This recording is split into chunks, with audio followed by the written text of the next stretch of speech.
taking control, shoveling dirt in every hole.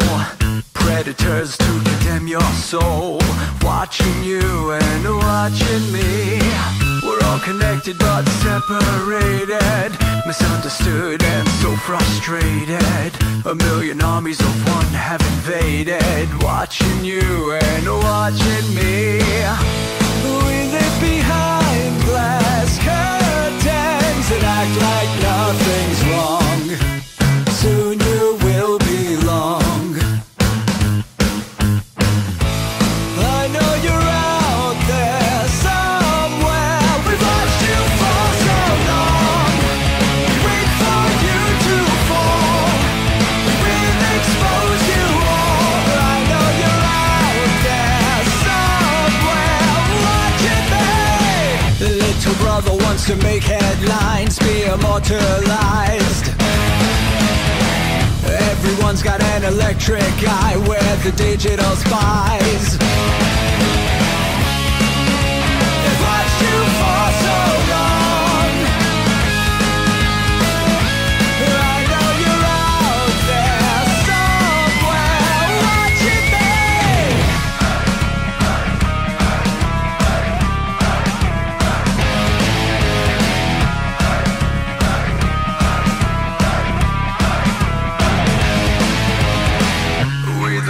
have taken over. We the people are little brother, standing by to dethrone each other, watching you and watching me. Paranoid, the lens is our weapon, desensitized in our lust for attention, democratized by our voyeur obsessions, watching you and watching me.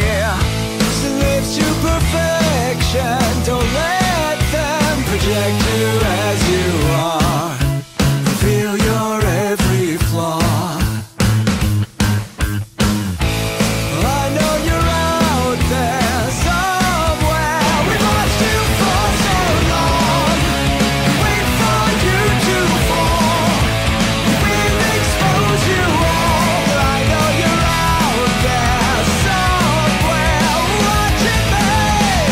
Little brother wants to make headlines, be immortalized. Everyone's got an electric eye, we're the digital spies. They've watched you for so long. I know you're out there somewhere watching me.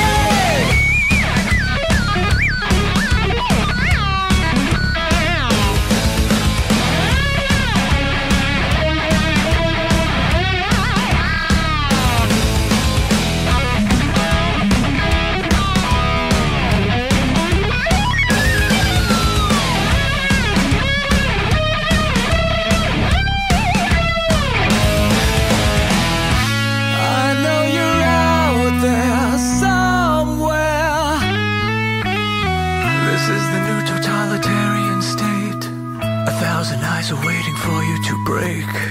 Stay in line, don't make a mistake. We're watching. We've watched you for so long. We wait for you to fall. We will expose you all. I know you're out there somewhere watching me.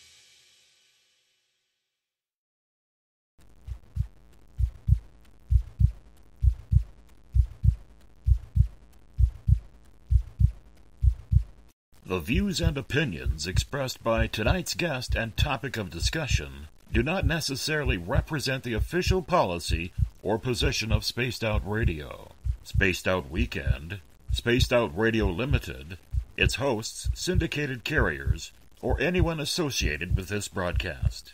Any rebroadcast, reproduction, or other use of this broadcast or podcast without the express written consent of Spaced Out Radio, Spaced Out Weekend, or Spaced Out Radio Limited is strictly prohibited. Listener discretion is advised.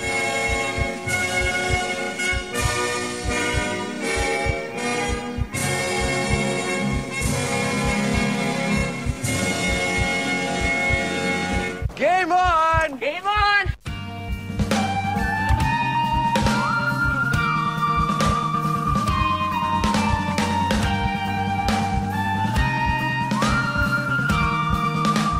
Are you experienced?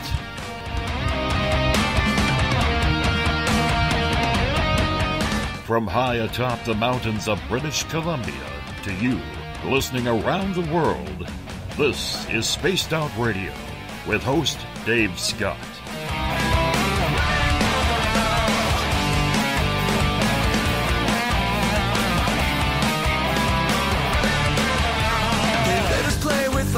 Dave, oh Dave, are you playing with those Bigfoot and aliens again? Superman, that we're the only ones who can be strong, but we break on command, 'cause women rule the world. You can follow us on our website, spacedoutradio.com, on iTunes and TuneIn. Follow Dave on Twitter at Spaced Out Radio, on Facebook at Spaced Out Radio Show, or on our YouTube channel, Spaced Out Radio Show. I'm just a fool for you. I will stop till I reach the top just to be there with you. The password is... Alright. Hey, Mom, put down that pointy stick. I'm such a lucky guy, 'cause after all this time, it's like the deeper I go, the deeper I fall. Buckle up, space travelers. It's time to go for a ride on Spaced Out Radio. Mr. Bumblefoot, Dave is ready for liftoff.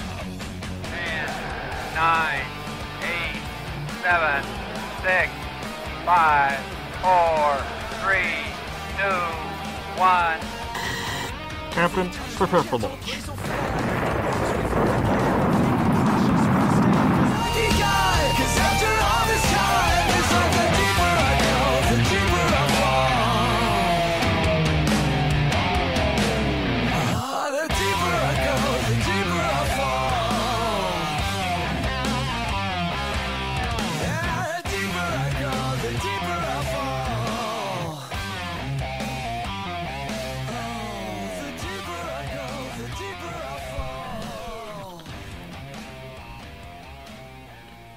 Good evening and welcome to Space Out Radio tonight. I am your host, Dave Scott. Good to have you along for the ride as we are having some fun here wherever we are on this great planet we like to call Earth. We are live right here at Uncle Jimbo's cabin, right here in the Great White North on this Tuesday night, early Wednesday morning if you're on the East Coast. Let's welcome in everyone listening in on spacedoutradio.com, on Spreaker, on the United Public Radio Network, Renegade Talk Radio, the High Plains Talk Radio Network, and on Revolution Radio. We do this thing every night of the week as we rock in and out of every show, thanks to our resident guitar god, Mr. Ron Bumblefoot THAL, formerly of Guns N' Roses, currently of Art of Anarchy. Get their music as well. It's pretty awesome. Bumblefoot is the official music of Spaced Out Radio. If you want to follow us on social media, you could do so on Twitter at Spaced Out Radio. Give our Facebook page a like, Spaced Out Radio Show. On Instagram, I can be followed at Dave Scott, SOR. Subscribe to our YouTube channel, Spaced Out Radio Show. Find us on TuneIn. Download this show and others from iTunes, and our website is spacedoutradio.com. At this time, we want to say hello to everyone taking part, and if you want to take part in the show, you'll have to sign into one of the chat rooms. You can either go on Revolution Radio, on Spreaker, on the UPRN chat room, and on Facebook at the SOR Space Travelers Club. And if you're on Twitter, go to hashtag Spaced Out Radio. I will get to your questions and comments in there as well. If you haven't gone to our website to sign up for the SOR Space Travelers Club yet, you know what? It is time. It's $5 a month. With that, your name gets entered in a monthly prize draws. You get access to private group interviews, access to special section for postings on our website, and so much more. While on our website, you can also read up on my latest blog. Check out Eric Markham's SOR Spacewire for your latest and weird news. And if you've had a sighting that you can't explain, our head researcher, Mike Schmidt, is waiting for you to fill out an SOR Sightlines report. He'll find out what's going on. All your personal information is 100% confidential. At this time, we want to welcome in everyone listening in on our newest affiliate starting tonight, right here, right now. Renegade Talk Radio out of Las Vegas. We are live in Sin City, my home away from home. God, I love this city there. Oh, can't wait to go back. And we want to thank everyone listening in on our affiliate, the United Public Radio Network, live on 107.7 FM in New Orleans and over 160 countries around the world. And remember, if you are listening in on Revolution Radio, the Double R machine is the largest non-profit radio online station going right now. Head over to freedomslips.com and donate today. For those of you who have had extraterrestrial contact, you'll know very well that the most difficult part of the whole process, besides coming to grips with your experience, is who can you talk to? Who can you tell your experience to without being mocked or laughed at? Who is going to take you seriously?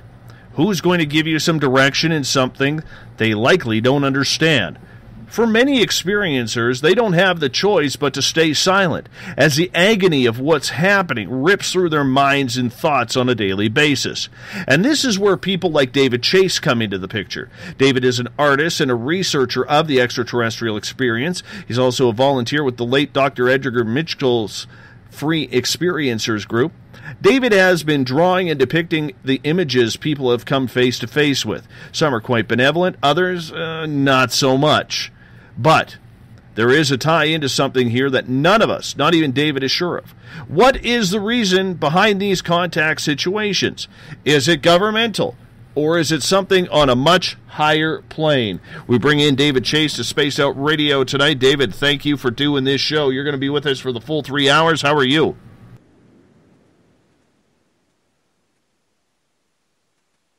And we are still having some microphone difficulties with David.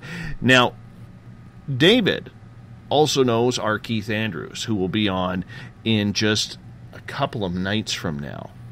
David has been to the Free Experiencers Expo in Portland, Maine, where Keith had the picture of the extraterrestrial. And even though he didn't see it, he did have a paranormal experience there. So, Dave, what I'm going to do, and I know you're listening because I know you can hear me. Okay. You want to try talking now, my friend, because I know I got you on camera.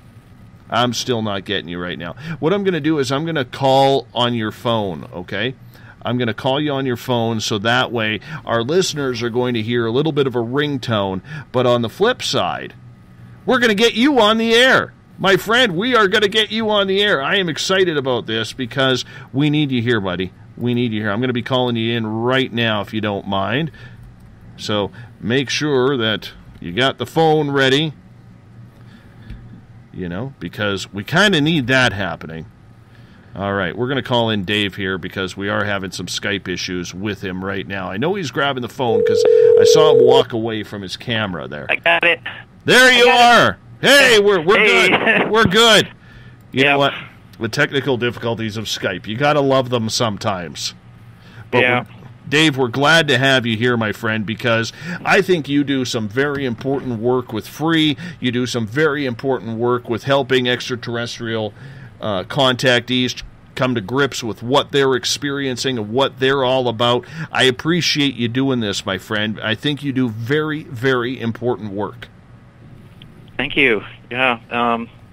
It's kind of a lifetime interest and project, I guess. Absolutely. So, David, let's get started here with you and the person you are, because nobody really grows up to say, hey, I want to work with ET contactees. How did you get involved with all of this? So I grew up in the 70s and 80s, and when I was, 6 15, 16, my dad took me to see a presentation at Monterey Peninsula College by a MUFON member named Tom Gates, who did a slideshow talking about kind of the history of UFO sightings, and he closed his talk by talking about the Barney and Betty Hill case. And I just kind of became fascinated with the subject. And of course, I'd also seen the famous documentary that was airing on TV a lot back in the 80s, UFOs Are Real, with Stanton Friedman, Bruce Maccabee, and Ted Phillips and other researchers.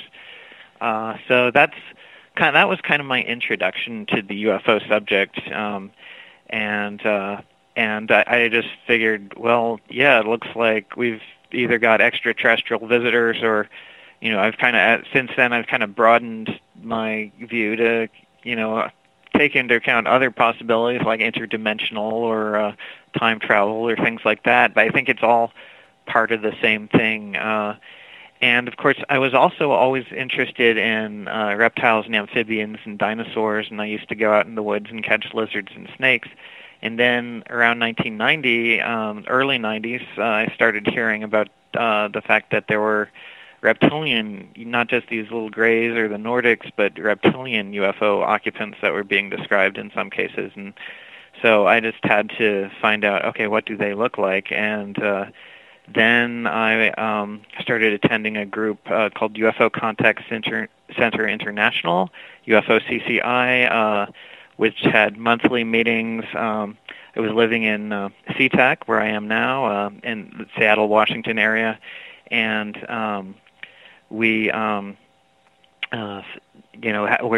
was like a, half-hour drive away from where my friend Eileen Garut was holding these meetings every month, and so I started meeting experiencers in the early 90s, experiencers, abductees, contactees, and there's some differences, and I kind of use those terms interchangeably, but that's kind of how it all began. And of course, I've always loved to draw, so I started just talking to people and drawing, asking them questions to describe what you saw, and drawing the different kinds of beings. Was it something when you were growing up that you always believed, even going to that MUFON symposium, or was it something that you had to be coaxed into? Because, I mean, as a kid, we always stare up at the stars wondering what is up there, whether it's by a campfire, or you're camping, or you're just sitting around the yard after running around, because back in the day as kids, we actually used to do that.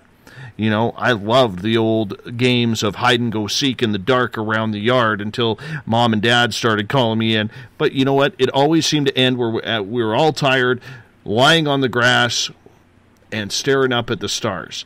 Were you like that as well? Well, I certainly spent time in the woods and, would do chasing with friends in the yard and stuff like that. I wasn't really a huge stargazer, but I did always watch, Star Trek, which, during the 70s it was on reruns all the time, and of course, one of my favorite TV series growing up on Saturdays was Land of the Lost, where they had these pylons that would travel between times and dimensions, and they had portals and these flea stacks, which were kind of a reptilian-looking subterranean race. And so a lot of these ideas that show up in the UFO phenomenon were things that were kind of familiar to me, that I always was attracted to through just the science fiction I used to watch. And then, of course, I watched Carl Sagan's Cosmos, and that kind of showed me how, there really is reason to believe that we live in a universe that's full of life, that it's not just the Earth and an empty universe. So I was always open-minded to the idea of beings visiting from other worlds and possibilities like that, and of course the whole idea of, especially in the 70s with the Apollo program and the upcoming space shuttle program and so forth. I was always, assumed it was kind of our destiny to become a spacefaring civilization, and I assumed other civilizations would have gone through this stage as well, and so they would probably, and then of course there was Star Wars, which showed, how they could travel faster than light through hyperspace and that kind of thing. So it was a kind of a natural step. So I was never the kind of the big skeptic who rejected the idea of visitation per se. Although the first time that I came across, for instance, the Andreessen affair, about the Betty Anderson-Luca contact case, and I saw all the detailed drawings and stuff, my mind just kind of rejected that, because I figured if that kind of deep-level contact was going on, we would all know about it. But of course, I was pretty naive at the time, and now I realize there's probably a lot of contact going on, but it's basically between individuals and the phenomenon, and it's not kind of an open thing that the whole civilization is going to find out about, unless you become a researcher or an experiencer. Now, had you ever had an experience yourself? I never did. I had some things, not until 2015 did I have anything. Previously, I'd had some dreams, I'd experimented with trying to leave my body, and reading Robert Monroe's books like Journeys Out of the Body, and I see that as related, and it's all this stuff is related in a way. But I never really was fully successful, other than during kind of a borderline sleep-wake state, having a sense of displaced consciousness, or once or twice seeing through my closed eyelids and at least believing that I could see the room around me, even though my eyes were closed. And so I had those kinds of experiences. But in 2015, which was my second year attending Audrey and Debbie Starborn's Experiencer Speak conference and their gathering afterwards at Lake House in Maine. So in 2015, I had a full-fledged experience with plants moving by themselves, which was something that was a pretty extraordinary day. That was September 3rd, 2015, and that was kind of the confirmation for me that, all these people I've been talking to over the years who've had these strange experiences, well, they actually did experience something, because I experienced something myself. I know, okay, there really is stuff going on that science can't explain. I mean, not yet. Something that's beyond our current understanding. So that was my first, so far my only fully conscious, unambiguous experience of anything paranormal, or whether it was extraterrestrial or not, or related in some way to Bigfoot, or which would make it kind of a cryptid thing, or I don't know exactly what it was. I refer to it as the invisible apes incident, because that's kind of how I experienced it. David, why did you decide then that you felt it was important, even though you haven't had the experience, to start looking into the research of the experiences people were having, the sights they were seeing, the beings they were coming into contact with? Because not a lot of people who haven't had their own experience are very familiar, number one, but number two, and probably more importantly, are willing to take time out of their lives to help people with this sci-fi action that is happening to them. Yeah, well, for me, it was just, I've always had certain things I was interested in. Always dinosaurs, studying, the evolution of life on Earth and the different kinds of dinosaurs, and then reptiles, the classification of snakes and lizards, and how they evolved. And so I've studied all of that, but I've always been excited about the human future in space, about eventually we landed on the moon, we'll eventually land on Mars, perhaps colonize the solar system, like JFK said, to the ends of the solar system is where we'll be going perhaps someday. And of course, it always has seemed natural to me that eventually we would go out into other star systems as well, but it would require some radical new propulsion scheme or technology that's currently only found in science fiction. But, even in the 70s and 80s, there were certainly a lot of ideas for building starships. But for me, that whole area, the idea of interstellar travel and then even more exotic things like parallel realities and then that all that was very exciting, and I never had reason to doubt that was the kind of the destiny of civilizations like ours as science continues to progress and they reach greater levels of understanding of the universe and how to use those laws of physics that they discover to their own purposes. So I was always open to it, and even though I was certainly skeptical about specific cases and about for instance, there's this kind of a trap that I get into, that a lot of people get into, is they form a kind of a definite idea of what's going on, and then the case comes along that kind of shakes that up, and immediately they're skeptical. They say, oh, no, that just can't be. That doesn't fit with what I know. But I've learned it's important to keep an open mind and look at the new case on its own merits, and often you find something there that will allow you to stretch your mind and incorporate new things into your understanding. So, yeah, I've been open to it and kind of excited about it. And this is, to me, it's the most important thing that's ever happened in human history, the idea of discovering that we're not alone and have never been alone, and that contact is going on with non-human intelligence, as well as what look like other races of humans, which that raises all sorts of interesting questions about our own origins and evolution and things like that. But certainly there are the human-looking beings seen in this phenomenon, as well as reptilians, greys, insectoid beings, and so forth. Mm-hmm.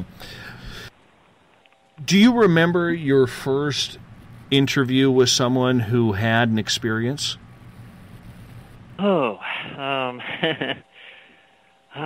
first.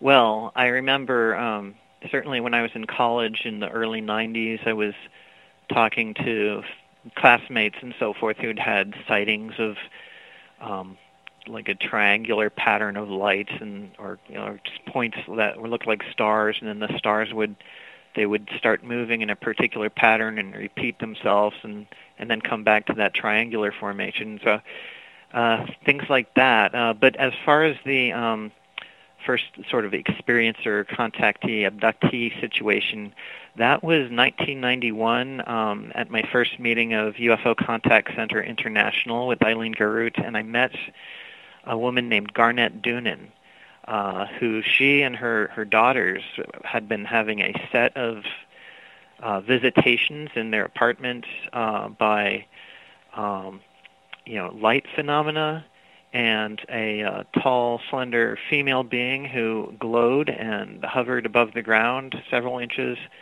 a being she called Astartlia, and that was kind of the first, and she gave me a detailed description of what Astartlia looked like, that she had kind of white, frizzy hair that looked like an Egyptian-style wig more than actual hair. She had a large head, very elongated face and features, hands with 4 long fingers that didn't seem to have an opposable thumb, sort of little bulbs on the tips of the fingers, and she just glowed from within with this beautiful light, and wore kind of a gown of a sort of a gauze-like fabric, and had these vertical slit pupils that were blue. Very beautiful being, and of course fascinating to hear about this experience and Garnett's other experiences. So that was 1991.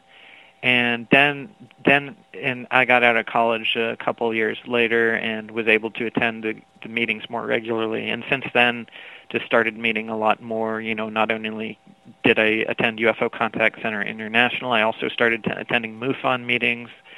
Eventually, UFO CCI kind of stopped meeting, but they evolved into a Seattle UFO discussion group headed by a gentleman named Terry Burris, who'd had some of his own contact experiences.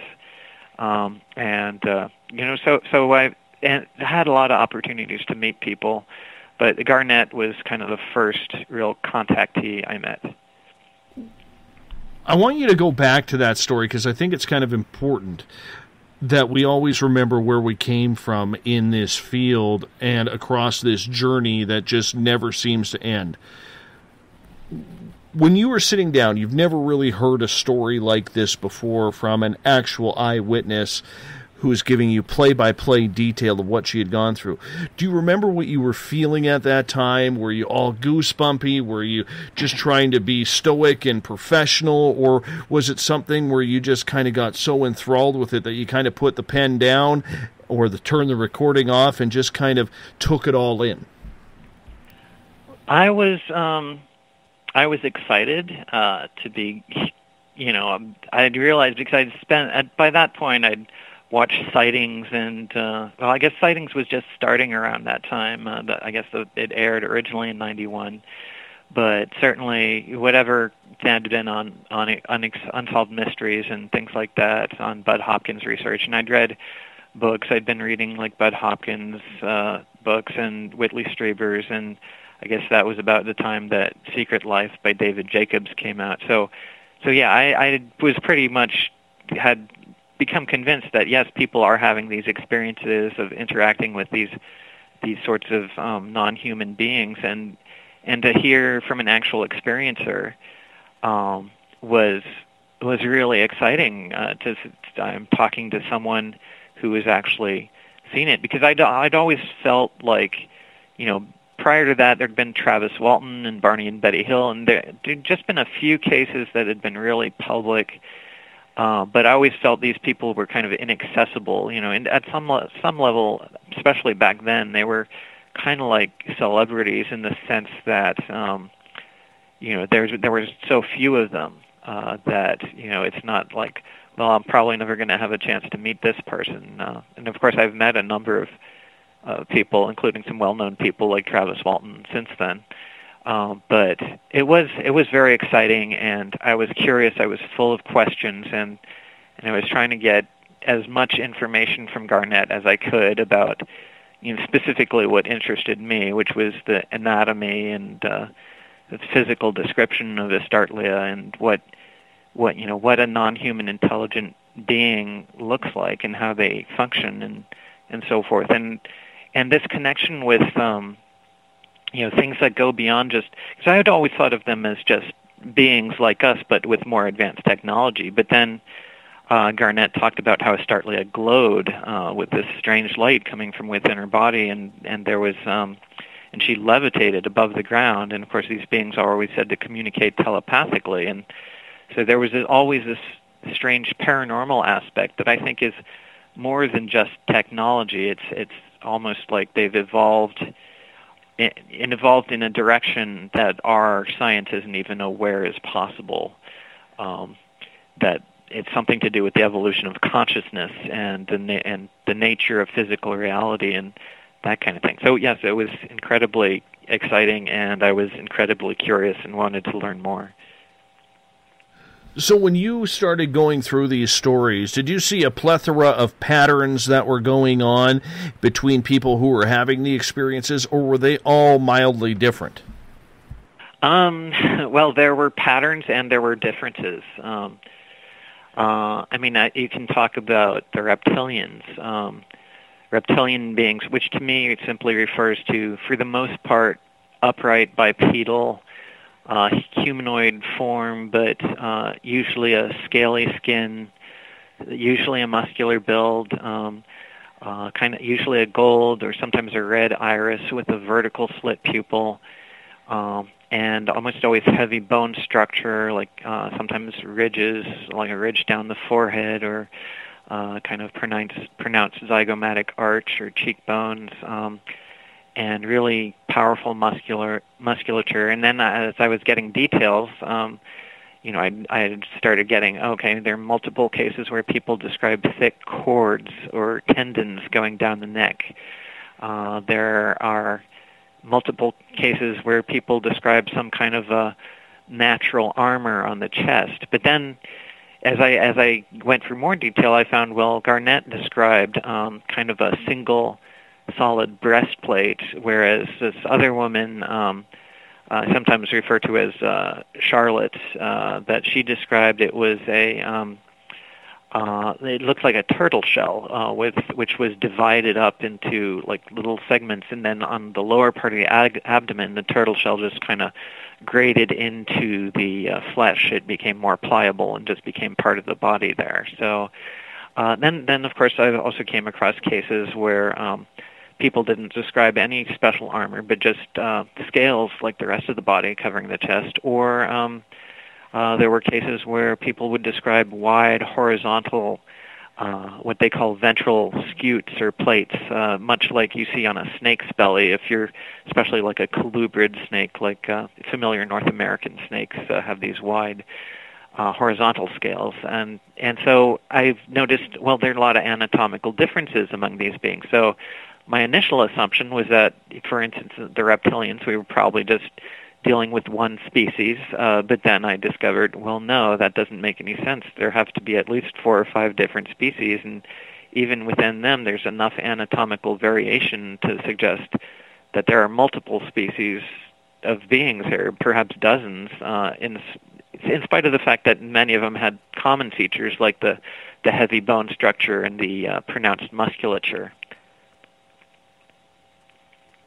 When did you start noticing that people were having contact with so many different species?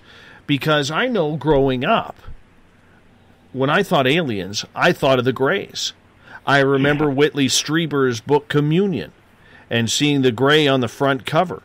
And to this day, it's the only book I have never finished. And I haven't opened it since 1999.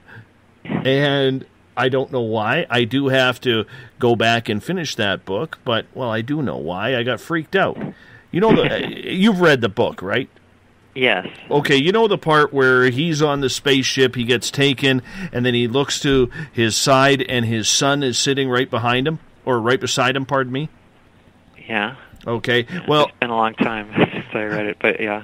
Okay, well, I had just become a father for the first time. Oh. My daughter was like 4 months old, and here I am right into the communion. I'm getting freaked out, get to this part, and I'm like, I'm done. There is no way I could handle seeing my daughter sitting right beside me. So I closed the book. I still have it bookmarked. Last time I saw the book in one of my boxes, it was still bookmarked. But there's a lot of people like that. They've only seen the Greys. So with this, all of a sudden, this newfound plethora of species that are coming out of the woodworks that people are seeing, did it amaze you of all the different types of species that people were describing? Mm-hmm. It was, well, first of all, in response to what you just said, this idea that, I mean, the Bud Hopkins has long said that, the phenomenon follows family lines, and if you're an abductee, chances are your parents were, and that one or more of your children will be. And it's difficult for parents when they're having these experiences, and then their child comes and says, "Oh, there were the little doctors in my room." They sometimes have a hard time dealing with that because they don't want to believe, especially if they're having trouble with it themselves, they don't want to believe it's happening to their children. So that's a very kind of a poignant aspect of the phenomenon. But as for the diversity of beings, I mean, I always assumed it would be kind of a simple thing where, okay, we are an emerging technological civilization. There's probably another civilization here in the local galactic neighborhood that's keeping tabs on the neighbors. So that I would imagine they'd have maybe a couple of different species of beings that would come and check out what the humans are up to, and so they're keeping the Earth under surveillance or something, and occasionally studying people or whatever. But then I found that, there are so many different variations. I wanted to try to understand what was going on, but if I could kind of to simplify it and reduce it to 1 or 2 species would have been, made it so much more comprehensible. But if you're honest and pay attention to the details of what different experiencers are describing, you realize even the Greys the anatomical variations from one person's description of a gray to another's are so vast that you're dealing with several different species of grays as well as reptilians, and then among the human-looking ones there are variations. And it's harder to get details about the mantis types, but there's certainly that level of variation among the mantis-looking beings as well. And then, of course, there's other there's like balls of light and hairy things that look kind of like Bigfoot, and just a variety of different types of entities and all sorts of hybrid beings that look like a cross between two or more of the different main categories, or part human and part something else. So yeah, it becomes incredibly complex, and that was kind of hard for me to deal with at first, because I wanted it to be simple and something I could reduce to an obvious thing. Okay, there's this one civilization coming from this one star system, and they may have an alliance with some other civilization, but each one is just one or two species, and it seems much more complex than that. But at the same time, you see so many anatomical similarities between the different types that it's obvious that there's either something going on with convergent evolution leading everything to a humanoid form, or it's something to do with their history of interaction with one another and genetic exchange, however that's done. But yeah, that was something that pretty much mid to late 90s I started realizing that this isn't fitting in my previous idea that it was just a couple of species. Joe in the SOR Space Travelers Club has actually posted a piece of art of yours that has drawings of 10 different grays. And I'm looking on this, and when I studied each one, man, I got goosebumps, because I've seen two of the 8 you have drawn. 2 of the 8. That trips me out a little bit. Oh. I have to tell you, it is different. What made you then, with all the species that people were seeing, what made you then start to put pen to paper or pencil or crayon to paper to draw these out, what people were seeing? Because you're like a sketch artist. Yeah. Well, it was the only, I've always drawn, when I was little I was drawing dinosaurs, and it was kind of the only way I knew how to capture this information. You can write a description, but that's always limited. The description won't convey exactly what a being looked like. Of course, a drawing won't either, because certain details are hard to get into the drawing. But if you write a description of the skin texture or the coloration, and you put that together with the drawing and draw it from different angles, then you get a more complete picture. You have to put words and art together in order to really capture as much of the information as you can and be able to share it with others. And that's an important thing, because all these individuals all over the world are experiencing this contact, but they may assume that, this person talked about a gray, I saw a gray, so they must be talking about the same beings I saw.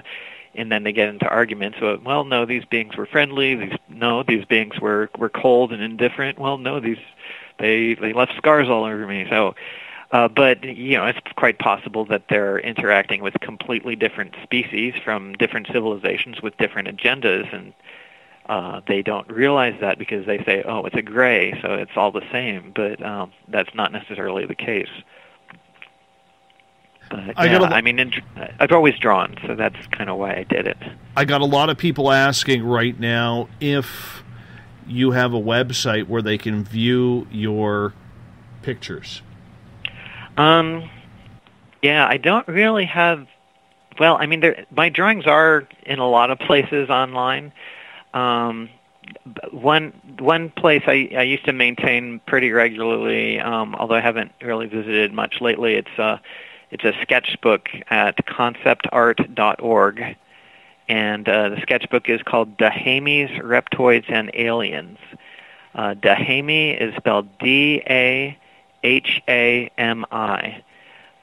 and Dahomey is actually the name of one of the entities that Garnet Doonan, that first experiencer contactee I told you about, had seen. So I just adopted that for my online name at that site. But yeah, it's called Dahomey's Reptoids and Aliens. So if you just type in to a Google search keywords Dahomey and reptoids, like a Google image search, you'll probably come up with a link to the sketchbook. Unfortunately, when they migrated the server, some of the images disappeared or something, but most of the art is still there. Do you of course, on my Facebook, people can find me David W. Chace, which is CHACE.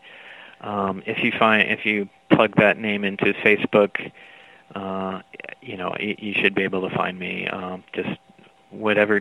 There are several David Chases, including ones with CHACE, but I'm probably the only one who's got that name and is doing stuff related to UFOs and aliens. Did you find when you started drawing out these extraterrestrials that the people whom gave you the descriptions found a little bit of more healing as to what they were dealing with? Because when you see something much familiar, like when I just viewed that picture, I mean, it is a little bit of an eye-opener to see what you're actually dealing with rather than a faint memory in the back of your brain. Mm-hmm. It is... Yeah, I mean, there is a kind of a cathartic aspect for people to be able to, and I think more people could draw this themselves if they were, first of all, not so self-critical that their first drawing has to be perfect, because there's a lot of, I think almost everyone can draw, and a lot of people say, oh no, I can't draw it comes out like a stick figure. Well, how many times have you tried, and have you kept trying, and have you persisted at it? And no, they just tried drawing it once, and then they crumpled it up, threw it out, and didn't bother again. Well, drawing is a bit based on practice. But if they're not going to draw it themselves, then they can have someone like me draw it, and when they see it and we finally get it looking right, they'll react in various ways. I remember Charlotte, when we sat down for an hour drawing her reptilian, she's describing me the scales, and she had a very close look at this being's face, and she had kind of a negative experience with it, at least that's, kind of the experience, the way she perceived it at the time, and it was... when we got it looking pretty close, she became nauseous and said, "Okay, I have to leave the room now. This is bring the memory back too clearly." But for other people, if it's a being that they had a very loving contact with, for instance, Misha Johnston, who runs a support group in the Las Vegas area, she had a contact with a reptilian who she knows by the name of Ayano, and over a number of years, actually, she and I went back and forth trying to revise this drawing of Ayano, but she said that to see him, after not really seeing him in person for, over a decade at that point, being who was very loving to her, that was, it was a good thing to be able to see his portrait again. So, people react in different ways, but there is kind of a cathartic element to having your being drawn or drawing it yourself if you're up for that. I think it's absolutely great with what you're doing because you hit the nail on the head with the drawing when somebody gives you the reaction that they do, whether it's emotional or just downright fear. But in the end, the healthy part is the people whom are having these experiences are now understanding what they're dealing with. That's right. I mean, I think when you can, it's kind of bringing something that's been this thing lurking in their mind, but they haven't been able to put it in some tangible form that they can then see and deal with in the context that's safe for them, like sitting at a kitchen table or something like that. I mean, when they can get it in that situation, it's much better than some fleeting experience on a spacecraft or something like that. Do you deal with men, women of a certain age? Do you deal with children to try and get them to understand what they are seeing? Or do you try and keep everything on more an adult content? Well, let's see. I worked with, when I was working with Garnett, there was another woman I was working with, and she had daughters, and I would work with her and the daughters together. One of the daughters was like 5 at the time, and so it's, I think a lot of what I got out of her was probably her imagination as well, perhaps mixed with her memories.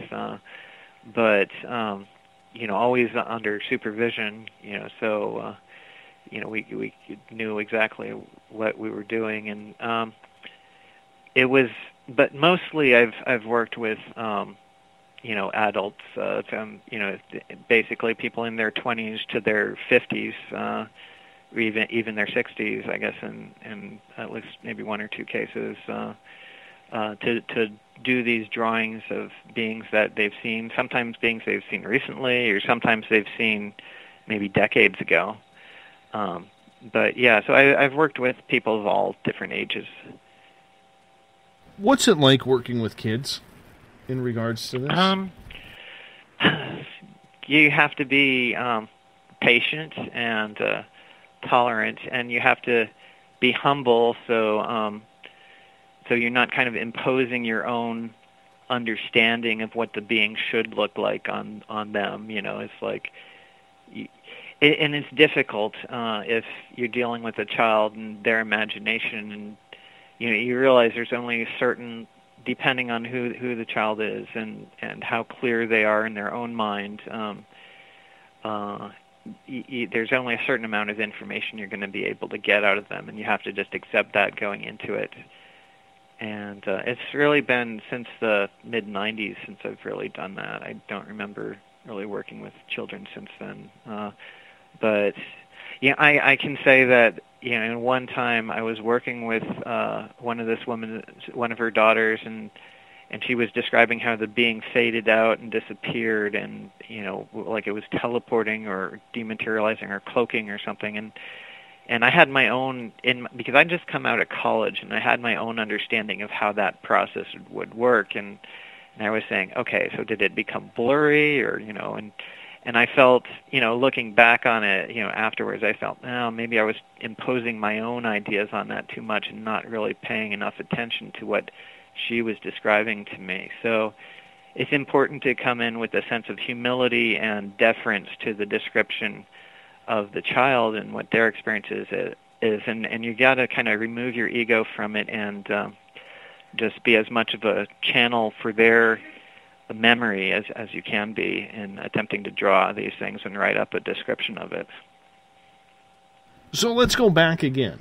When you started doing this, maybe as more than just a hobby, and you started researching, what was the reaction from your parents, your siblings, your relatives, close friends? Were they all behind you, or are they like, what are you wasting your time for?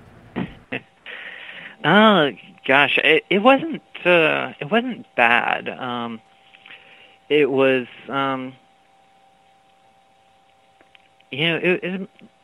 they were supportive but not supportive at the same time. It was kind of hard to explain. I think my parents think it's great that I'm interested in this, and it's something that I'm pursuing. At the same time, they feel like, oh, well, why did we encourage this? Because it's sort of an obsession. That my sister, I think she felt that when she saw me interact with some of these people, and she felt, well, maybe they're a little bit crazy or something. Maybe there's something else that's behind these experiences. That maybe it's not literally what they seem to remember happening to them. Maybe it's something else that caused this. And my brother seems somewhat indifferent. That maybe he's more skeptical, but he's interested in the engineering and technology aspects, like if they have advanced technology that we might be able to duplicate or something, then that's certainly of interest to him. But he's kind of skeptical about the whole thing, so he doesn't put too much attention into it. But generally, my family was tolerant. I don't live in, the deep south with the religious people who have objections who say it's of the devil or something like that. So I don't have to worry about that, because I know there are experiencers who who go to church regularly, and they have a hard time because their pastor might tell them, well, you can't be having these experiences. That must mean you're not saying your prayers or something. I got a couple questions from the audience here for you, as we got about 6 minutes before we are going to go to our first break of the night. Eric in the Spaced Out Radio chat room on Spreaker is asking, David, are you familiar with the work of forensic artist Harvey Pratt? If so, what is your opinion? Harvey Pratt. Harvey Pratt. I'm trying to... I can't recall a specific thing. Was that... Does he do beings like this, or is he more into craft and that kind of thing? Do we know? I will have to look it up. Due to the delay, he's not going to hear that for about 30 seconds. Okay. So, yes, we try and get more specific on the questions here. Now I got to take time out of the show there, preacher, and check out who Harvey Pratt is. The preacher. He does Bigfoot sketches. Oh, yeah. Well, there are a number of these artists. I'm very impressed with some of the Bigfoot artists that are working right now. It's come a long way from what I remember from back in the 80s, with a few rough sketches by experiencers or researchers working with them. Now you can see exactly what the facial features are, the length of the hair, the build, and all the details like that. So I'm very impressed with a lot of the Bigfoot art that's out there now. I'm a big fan of it, too. I got to try and scoop a couple of pieces for the lovely studio we have here. My wife just won't draw me one. I don't know why.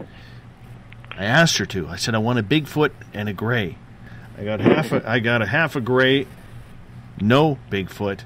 But I did get a nice sign for Uncle Jimbo's cabin, that's for sure. She got that for me for Christmas. Hey, let's go to Bob's question in the SOR Space Travelers. He is asking, why does there seem to be more UFO and abductions in places like South America, more so than North America of late? I don't know if that's the case. It's unfortunately, the whole phenomenon is largely clandestine. It thrives on, Bud Hopkins wrote a whole book called, what was it? It was about the invisibility factor. Oh, Sight Unseen was the title. It was about the way they can have a ship come down over a house, and they can beam a light down, and they can lift you out, and no one in the neighborhood will see anything. And so some people automatically become skeptical and say, oh, that means it's psychological, but someone else in the house might have noticed that you were missing when this happened, or so there's a number of experiences that suggest that no, this is actually a technology. They have a means of hiding themselves, and then of course often memory is blocked. It's David Jacobs, another researcher. He believes that only a small percentage of people who have the abduction experience actually ever become aware of it, and for most they just think, oh, maybe they've had a strange dream or a psychic experience or something, but they don't tie it to UFOs and abductions. So whether it is actually happening at a higher level in South America or any other particular place, I can't say for sure that that's the case. So much of what we know about this only depends on who's doing research and who's coming out and talking about their experiences. And a lot of times people may even be well aware that they're having experiences, but they may not want to share it publicly. So, yeah, you have to, if you want to find out about it, you have to put yourself out and reach out, let people know that, yeah, I'm interested in hearing about this, and people will get in touch with you. But as far as a good idea of exactly how much of this is going on where, I don't think we have any way of getting that. with all of your stories that you have heard from people, and obviously you need a place to vent as well, because not everything is peachy keen. It's not all of a bed of roses. What do you do to vent so that way you're not taking a lot of these stories personally? Vent. Well, I don't know. I play video games. That's certainly. I don't have enemies in this world. There's no one I consider an enemy. But in my video games, I say, well, I'm the red civilization and the blue and the green civilization. They're my enemies, like playing a real-time strategy game or something. So that it's all so much simpler there. There are a lot of things that frustrate me. It's not so much about the phenomenon itself. I mean, that's frustrating enough as it is, with the way it's so hard to get the truth out of it. But it's the way people deal with it and deal with each other that frustrates me and disappoints me. But I figure humanity is just working out its issues, and we have to work this stuff out however we can before we become eligible for open contact or whatever, which is going to require us learning how to treat each other better, and then learning how to engage with the phenomenon and with the UFO occupants and so forth. So when you are going through these stories, and we only got about 30 seconds, when you're going through these stories, are there some that stick with you? Yeah. Yeah, I guess the ones that I spend the most time with, and the people I get to know closely and spend time with, and the ones who've just had a profound experience that I relate to, where I can get some good detail out of them, and get some things where they describe something and I know, okay, yeah, that's something important, something worth remembering. On that note, we're going to hop out for our first break of the night. David Chace is our guest. We're talking ET Contact, with more for the next 2 hours right after this. Would you like to become one of our space travelers? All you have to do is click on the Space Travelers icon at spacedoutradio.com. For only $5 a month, you can get access to some great prizes, as well as private monthly shows, newsletters, and a members-only section on our website. Become a space traveler today. Looking for news beyond the mainstream news? Head to spacedoutradio.com and check out the SOR Spacewire. This is Spaced Out Radio's Eric Markham, news director for the SOR Spacewire. Daily, I will bring you intriguing stories and outlandish reports from what's going on around the world. UFO sightings, paranormal activity, conspiracies, alternative health, and so much more. And if you have news, email me at news@spacedoutradio.com. Have you had an experience you can't explain? Had a run-in with ghosts, maybe Bigfoot, or seen lights in the sky? Hi, I'm Mike Schmidt from the SOR Sightlines. I'm here to investigate your sighting. Head to spacedoutradio.com and fill out a report on the Sightlines. All your information is 100% confidential, and I will help you figure out what you've been seeing. File your report, and let's find out the answers together. Visit purpleplates.com today. For over 40 years, the Purple Energy Plates have been delivering amazing results for their many customers. Inspired by the great genius Nikola Tesla, the harmony, healing, and energetic effects of the plates have proven over and over to be beneficial and often miraculous to thousands of customers. With their money-back guarantee and the many benefits, how can you afford not to get one? Check their site for daily specials and choose from their many energy products. You won't be sorry. Visit them today at purpleplates.com for mind, body, and spirit, and expect a miracle. Greetings, space travelers. I am Dave Cruz, host of Beyond the Strange Radio, live every Sunday evening, 7 p.m. Pacific Standard Time, 10 p.m. Eastern. Each week, we have special guests and talk about paranormal, bizarre, and strange topics mainstream just won't touch. Look for us on the Spaced Out Radio website or go to beyondthestrange.com for more information. And remember, don't be a stranger, just be strange. Hasta. Are you interested in advertising on Spaced Out Radio? Head to our website at spacedoutradio.com and click on our advertising tab. There, you will find an assortment of ways you can get your product out there with us, from radio commercials to banners and social media. Have a product you like our hosts to endorse? We can do that too. Visit spacedoutradio.com for more details. Hi there. This is your medium, Joanna, from Spaced Out Weekend, 2 Mediums and a Large. I would love it if you would come and join us with host James Tyson every other Sunday on Spaced Out Weekend. Together, we will take your calls and your questions live. Our goal is to provide you with a positive outlook on deep questions that you may have. Questions regarding love, relationships, money, or whatever else is on your mind. Come and check us out at spacedoutradio.com. The sounds of wood knocking in the forest, odd happenings right out of a fictional world. These are the reports I love. Hi there, this is author Ronald Murphy, and I would love it if you join me and Spaced Out Radio host Dave Scott the second Wednesday of every month on our journey into the unknown land of cryptozoology at spacedoutradio.com. From Mothman to Frogman and everything in between. Hey, they don't call me the crypto guru for nothing. From British Columbia to Northern California, Pacific North Weird has Cascadia covered.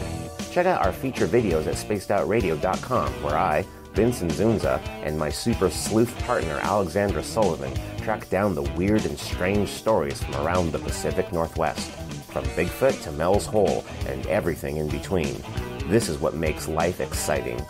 So why report the normal when we can report the Pacific North Weird right here at spacedoutradio.com. Oh, there's only one way to rock. Loud and proud. In high definition. Radio 702 rocks. Las Vegas.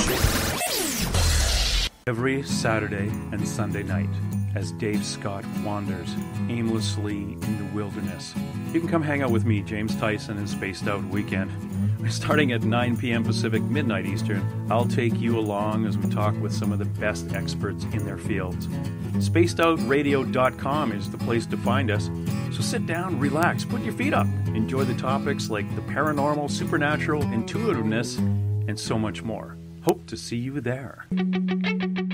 The views and opinions expressed by tonight's guest and topic of discussion do not necessarily represent the official policy or position of Spaced Out Radio, Spaced Out Weekend, Spaced Out Radio Limited, its hosts, syndicated carriers, or anyone associated with this broadcast. Would you like to connect with us? Head to spacedoutradio.com for all your latest show info.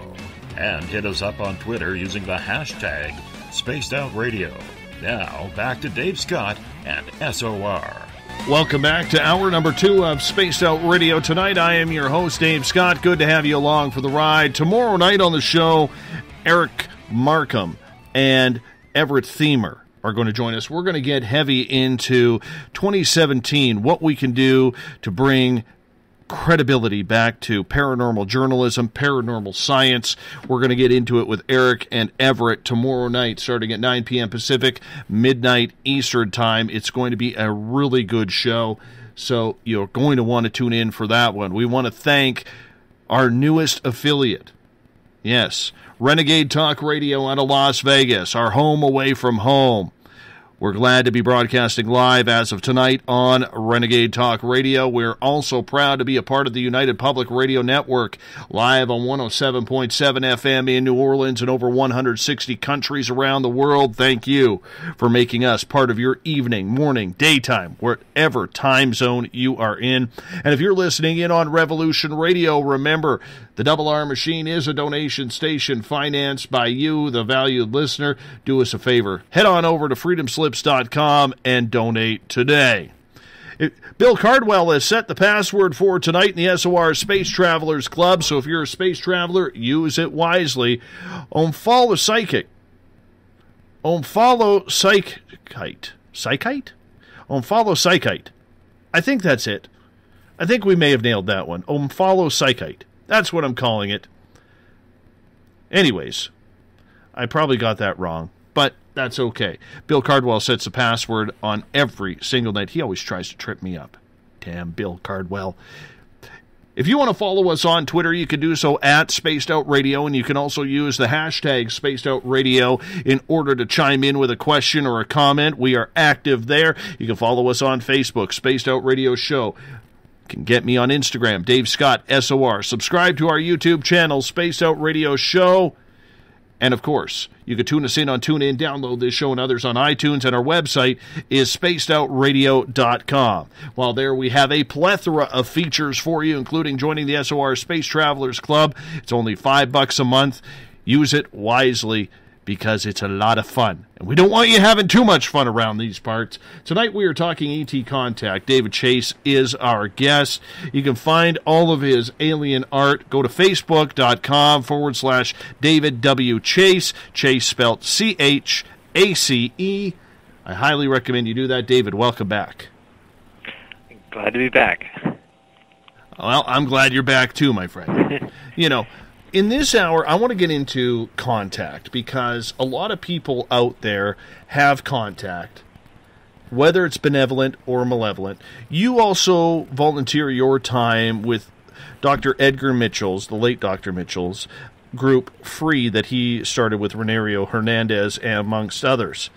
And what's the importance of having a group like Free out there? That's important because right now what they're doing is they're doing surveys online through SurveyMonkey, where people are basically experiencers are encouraged to fill out these surveys, where they kind of answer a lot of detailed questions, giving what happened to them, when did it happen, what did they see, did they have psychic experiences related to this, all sorts of questions about exactly what their contact was, what kind of beings were, they're able to then do some analysis and look for patterns in the data that comes out. And I know that some people have had some frustrations with the survey. Some of there's like the phase 1 survey, the phase 2 survey, the phase 3 survey, and sometimes the surveys are long and the questions are long, or the answers are often long, but we really appreciate all the time and effort that people have gone into to answering these questions, and that is contributing to human knowledge, in the future. I mean, at some point, we're going to have a much better understanding of what this phenomenon is all about. There's so many different approaches to it. David Jacobs has his own approach. He's the historian out of Temple University who wrote Secret Life and The Threat, and a number of, I guess his latest one is called Walking Among Us, about the idea of hybrids actually coming down and living here on Earth. But he's got one approach. Free's got its approach with the surveys, focused on to a large degree on conscious recall. Although actually, one of the things that comes with each question is like, well, now where did this information come from? Is this a conscious, explicit memory? Was it a lucid dream you had? Was it telepathic contact or hypnotic regression, or where did you get this information? So that brings some degree of clarity to what the source of the specific memory or the specific information is. But my particular role in that has to do with what I've always been interested in, which is figuring out what the different beings look like, and kind of looking for how many people are describing grays or whatnot. And I haven't been as engaged as I would like to become as time goes on, but it's sort of a long-term project, so as long as we can sustain it, it'll be going on. What are those surveys like? You mentioned some are long and arduous, others are short, but what is the importance of getting these detailed surveys done? Well, this is, the last time anything like this was attempted that I'm really aware of was in the 90s. Dan Wright of MUFON at the time from 90 91 to the start of 97, I believe, 91, 92, I guess 92 to 97, was involved in what was called MUFON's Abduction Transcription Project, which involved soliciting tapes of hypnosis sessions and interviews from researchers and therapists who were engaged in this sort of research, people like David Jacobs, Bud Hopkins, Yvonne Smith, John Carpenter, and so forth. And so these audio tapes were sent to the team of volunteers to be transcribed, and then Dan Wright put the information into a computerized database where he could search for common words and phrases or descriptions where people were obviously describing the same thing, and through that project, the transcription project, Dan Wright was then able to identify, what he went in his presentations he referred to as 5 themes within the abduction phenomenon, and I don't have those in front of me. I can probably remember them. One was, an alien connection that people feel, this feeling of being a starseed or feeling that they are connected to these beings in some way that they don't quite understand, or maybe have had parallel lives or past lives as such beings, that kind of thing. And then another aspect of it was predictions of the future.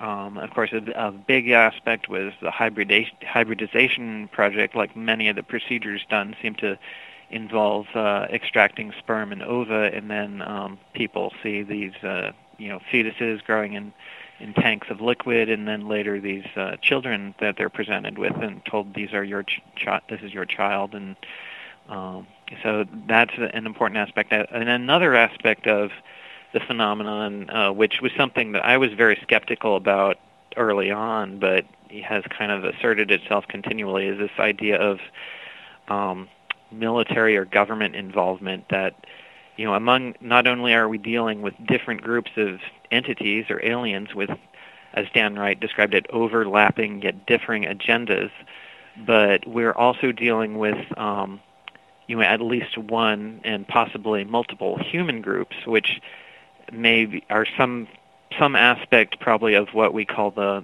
military industrial complex, and they seem to be concerned with reverse engineering alien technology that's recovered and figuring out what the ETs are up to, and of course that the problem with that aspect of the phenomenon is then it goes into it fits well into a lot of people's conspiracy theories, which I think conspiracy theories have gone a little bit crazy in recent years, and they just keep coming, and so I'm always incredibly frustrated with the degree to which people are willing to believe all the conspiracy theories without really trying to say, well, let's stay very skeptical about this and not just accept it merely because it kind of confirms like my darkest suspicions I've always had or whatever. Do you find in the case of these studies that there is a big difference between, and we're talking percentage-wise here, between the benevolent contact compared to something that is more malevolent? I don't actually. I mean, I know Ray Hernandez, who's one of the movers and shakers in Free. He's very focused on the idea of benevolence and the expansion of consciousness that takes place with this phenomenon, and certainly that's an important. There is benevolence behind a lot of this. It's hard for us to understand because they don't interact with us the way we interact with each other. I focus on the descriptions of the beings, and of course I'm interested in why the beings do what they do, but I don't have any real direct way of knowing that, so I go with my own feelings, I guess. But my basic philosophy is that every life form in the universe acts according to its own nature in whatever interactions it has with other life forms. And of course on Earth we have animals that live together, like they have some kind of cooperative relationship, or we have predator-prey relationships. We have things that work together, though. So I mean, there's a lot of altruism, and basically everything operates according to its own nature, and I don't worry too much about negative versus positive. I say that one thing that does bother me is how the reptilians are repeatedly, they become the focus of a lot of these negative conspiracy theories, that the reptilians are out to control us, and they've taken over our politicians and our celebrities and so forth. And in my communications with the experiencers, I don't find much evidence of this. I find, that's an interpretation some people have, and a lot of it is pure supposition. Most of the reptilian contacts I'm familiar with are more like a bedroom visitation. The darkest ones are kind of what you would call a rape situation, and that does happen. But very often the contact with them is more kind of like a guardian or a teacher, or a kind of a very benevolent relationship between the reptilian and the human being, as if that the reptilian is part of the person's what we'd call a star family, like they're connected to these beings from other lives or some situation that we don't understand. A couple questions from our audience. We'll mix them in. Eric is asking, David, have you ever seen the ET Species book out of Russia that shows all the different 57 species that have apparently visited Earth? I think I've seen bits of that online. I wasn't especially impressed. There's a lot of information that's put out, but what is the source? That's always the important thing to know. And I'm more interested in not just assuming that this information is credible without knowing exactly, okay, who described this and what was the context in which they got the information, what experience did they have. So people try to compile information from different sources and so forth, but the source is very important in exactly how much of it is interpretation.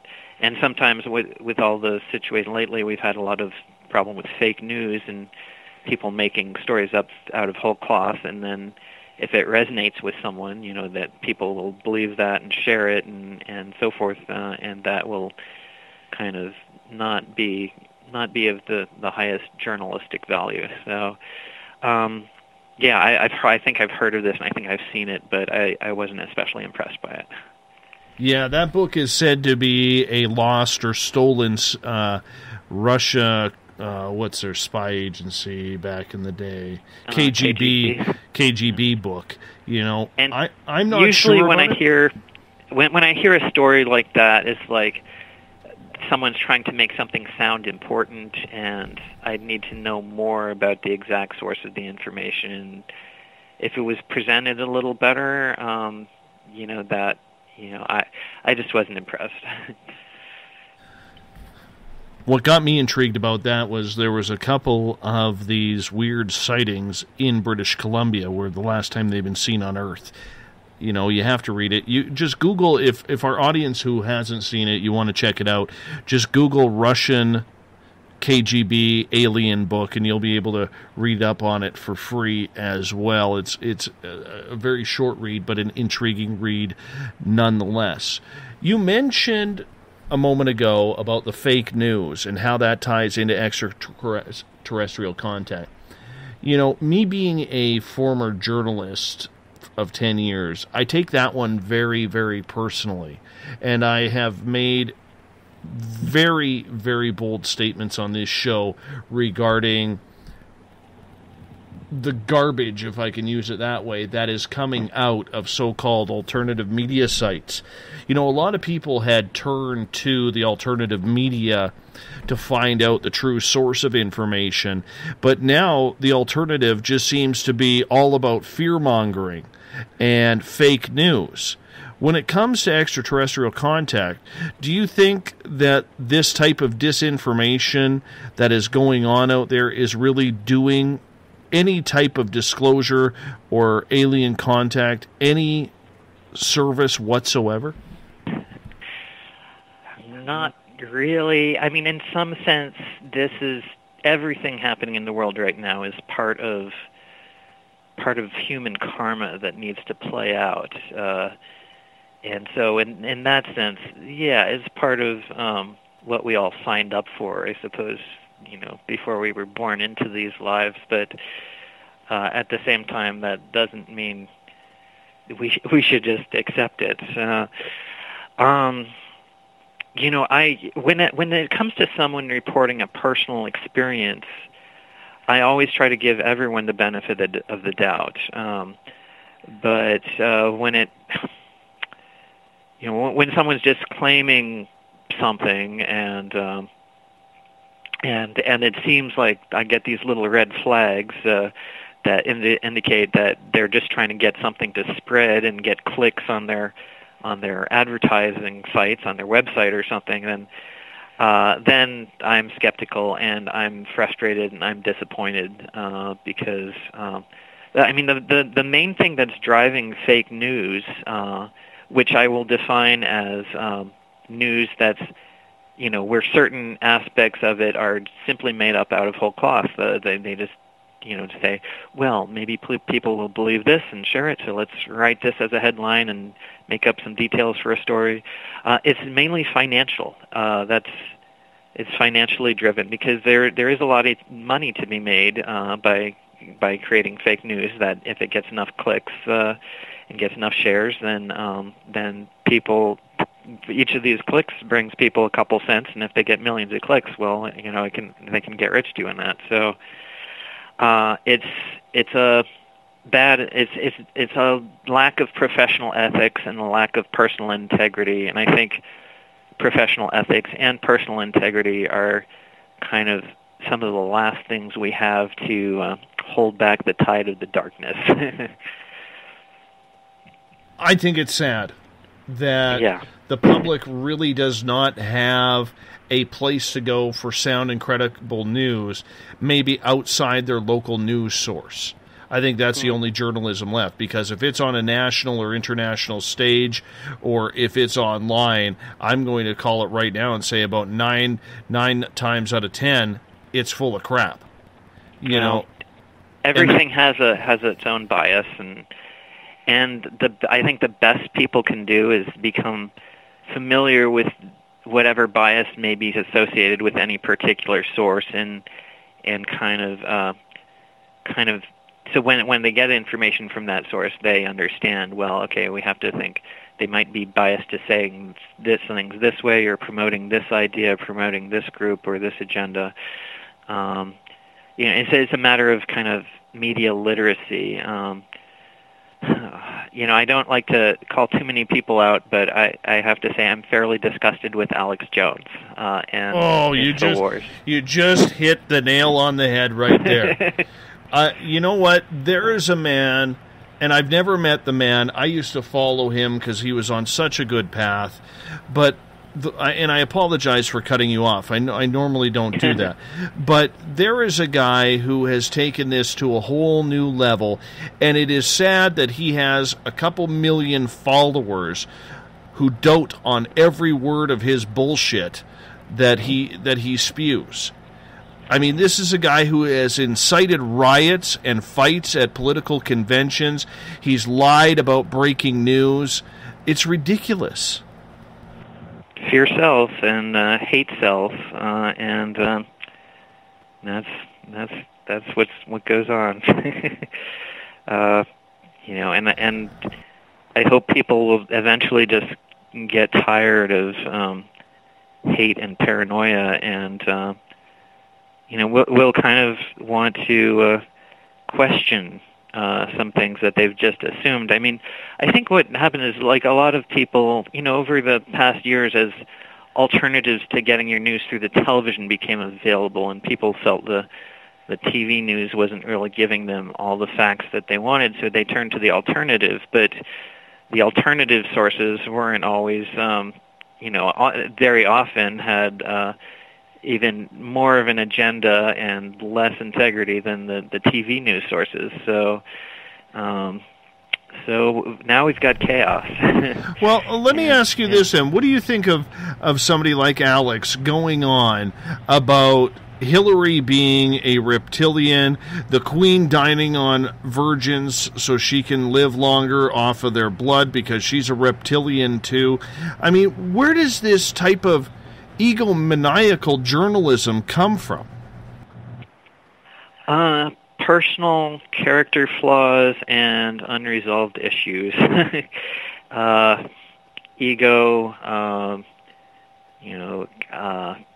mean, I can't say, I'm going to give him the benefit of the doubt and assume he believes himself what he's spreading, and whether that's true or not, I don't know. But that whether he actually does believe it. But I saw a video that showed him just emoting, kind of practically crying about how bad everything was in the world. And well, you've chosen to believe that, but why? So I assume people have their own psychological issues or whatever that cause them to just accept that things are really bad. Yeah, but what happened to the day of actually checking your sources? Yeah. Not everyone seems to understand the importance of that. In investigating the paranormal and UFO experiences, it's important to be both very open-minded and also rigorously skeptical. And as Stanton Friedman has always said, he's a nuclear physicist who's been one of the most important UFO researchers and lecturers of the past decades. He says it's important to have a big gray basket. So as you hear something and you're not sure whether to believe it or not, well, don't assume it's necessarily true. Don't assume it's false. Just put it in your gray basket. And I have a huge gray basket, so it's all that stuff that, well, it's going to sit there until I find more cases that confirm this, or it just sits there and nothing ever confirms it, in which case, there's a good chance, well, maybe it was spurious or misinterpreted or whatever. Question from Joyce in the SOR Space Travelers Club. She is asking, could brain damage be the underlying issue that allows some people to believe the unbelievable? That's certainly a component. I mean, I'm not a psychologist, and I don't know. I know that there's different personality types, and certain people, people look for patterns, and people like to believe that they understand what's going on in the world, and certainly the belief in conspiracy theories offers comfort in the sense that, like, oh well, I understand why this event happened. This was, people see a mass shooting and immediately they assume, it's a false flag. This was a Manchurian candidate, and they haven't even, it's this early, no one's done an investigation, and they just know automatically, and it's part of, always they believe, part of some agenda to take people's rights away or something like that. And I say, well, maybe you should wait and not assume anything beyond, what you've actually seen reported. So whether it's brain damage or, just individual. I mean, I know that abduction phenomenon and covert MyLab experiences, or what they call military abduction operations by this covert group within, or groups within the military industrial complex, that's going to leave trauma, and people have post-traumatic stress, and consequences of post-traumatic stress, it may play itself out in ways, and I do feel people are victims of psychological warfare. I think there are forces acting against UFO disclosure, and part of the trauma people experience is some of that agenda. But I don't want to go too far with those speculations, because again, it's all hidden, and I don't really know what the truth is, and I'm not going to just assume it's worse than it necessarily is. I'm an optimist, and there's no advantage to me in not being an optimist or having a paranoid outlook on the world. No, very understandable with the way that works, because in the end, we're about the ET experience. In the end, we'd all like to see disclosure. Do you think the public is ready for disclosure? Because personally, I don't think they are. I don't think we have to worry about whether they're ready or not, because I don't think it's going to happen until they are ready. But at the same time, if I could press the button now and make disclosure happen, I would do it. And if civilization was to collapse as a result of that, then I would say, well, that's just what was meant to be. I think there's a moral obligation for the people who have the capability of doing so to disclose. It's like, this is one of the most profound scientific questions that people have wondered about for ages, and we've invested so much into trying to answer it. Are we alone in the universe? And let the cards fall where they may. There's times when you just have to do, well, this is the right thing to do, so we need to do it. But I don't think it's going to come until people are ready. I think it's going to happen, because I don't see it as a top-down disclosure. I see it as you're doing this radio show, and experiencers are speaking at conferences about what happened to them, what they saw, and it's coming from it's coming from the experiencers. It's coming from the researchers, the people within the community. It's not like the president is going to say, oh, and by the way, we did recover an alien craft at Roswell, and I'm not even convinced that the elected government has access to the materials. I don't, if Obama wanted to pull out a flying saucer, I don't know if he would be able to get, hey, General, whatever, can you please bring that alien body out so I can announce this to the world? And I think the general might tell him, sorry, you don't have, you're not powerful enough to know that. That's like part of our secret cabal here, or whatever. I'm not trying to make this political, but I do want to ask you this question in regards to if Hillary would have won the election. Do you really think she would have followed through with John Podesta's requests on extraterrestrial knowledge and disclosure being brought forward? Well, she when she did announce her, and she answered that question by a journalist up in the Northeast, I believe, where she said, well, yes, she would like to disclose because she knows that people have experienced something, but at the same time, if there was a legitimate national security issue, she wouldn't release any information that would compromise that. I believe she wanted to disclose, but she would, she was beholden to whatever group she was beholden to. So I don't know if anything would have happened. Of course, I don't know that Trump has enough credibility to disclose, because people might assume it's just like another one of his tweets, unless he could actually provide the saucer and the bodies, I think Trump just saying it wouldn't really carry a lot of weight. Maybe to some of his supporters it would, but that's not going to. That's not real disclosure that the whole world can get behind. So, I think the only way we can do disclosure at this point is from the bottom up, from the experiencers, the researchers, from trying to bring out the information we have about UFO sightings with as much journalistic integrity and personal integrity and honesty and clarity and transparency as we can, while still at the same time we have to protect the sources who need to be protected, because there's certainly a lot of experiencers who need their privacy maintained and so forth. But we have to do the best we can to disclose from the bottom up. What was your reaction when here we had Podesta literally going off on Twitter, in the papers, begging reporters to hit Hillary up on the alien question, on the disclosure question. And yet, here we are dealing with probably the second biggest story in mankind's history next to Christ himself coming down from the heavens, and the media dropped the ball. Were you surprised by that, or do you think there was something more to that? I think Podesta feels that the phenomenon is important, and he would like to see disclosure happen. And, I usually don't get political, so that's just my opinion.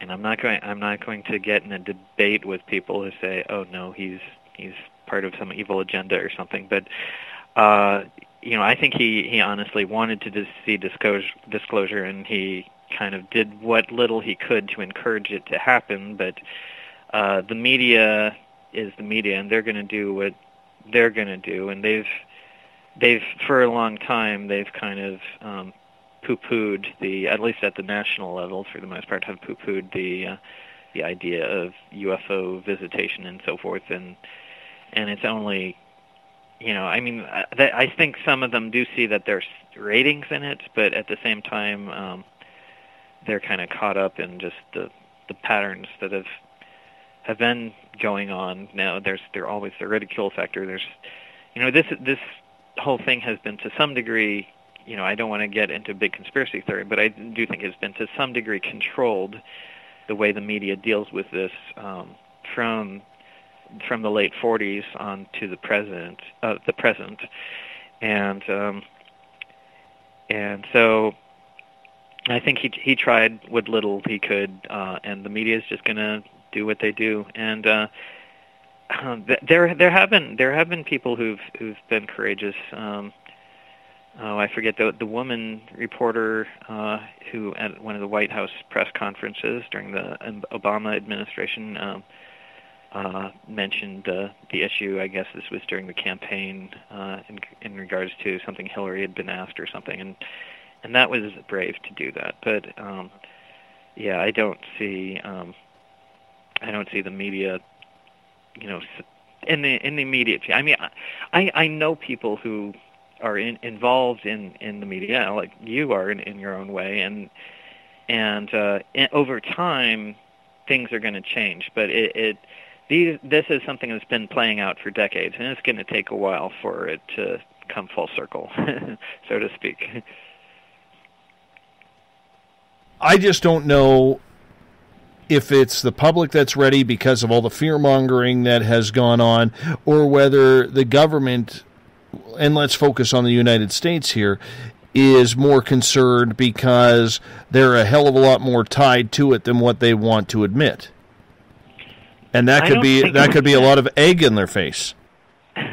Well, there is going to be egg on people's face. I don't think we have a new administration every 4 to 8 years, in the United States. So people, but then of course there's the people who carry over, certainly within the intelligence community, and sort of the shadow government, and it's only those people who are there for those long periods of time, for decades, who can really say that, well, yeah, I was responsible for covering this up or whatever. But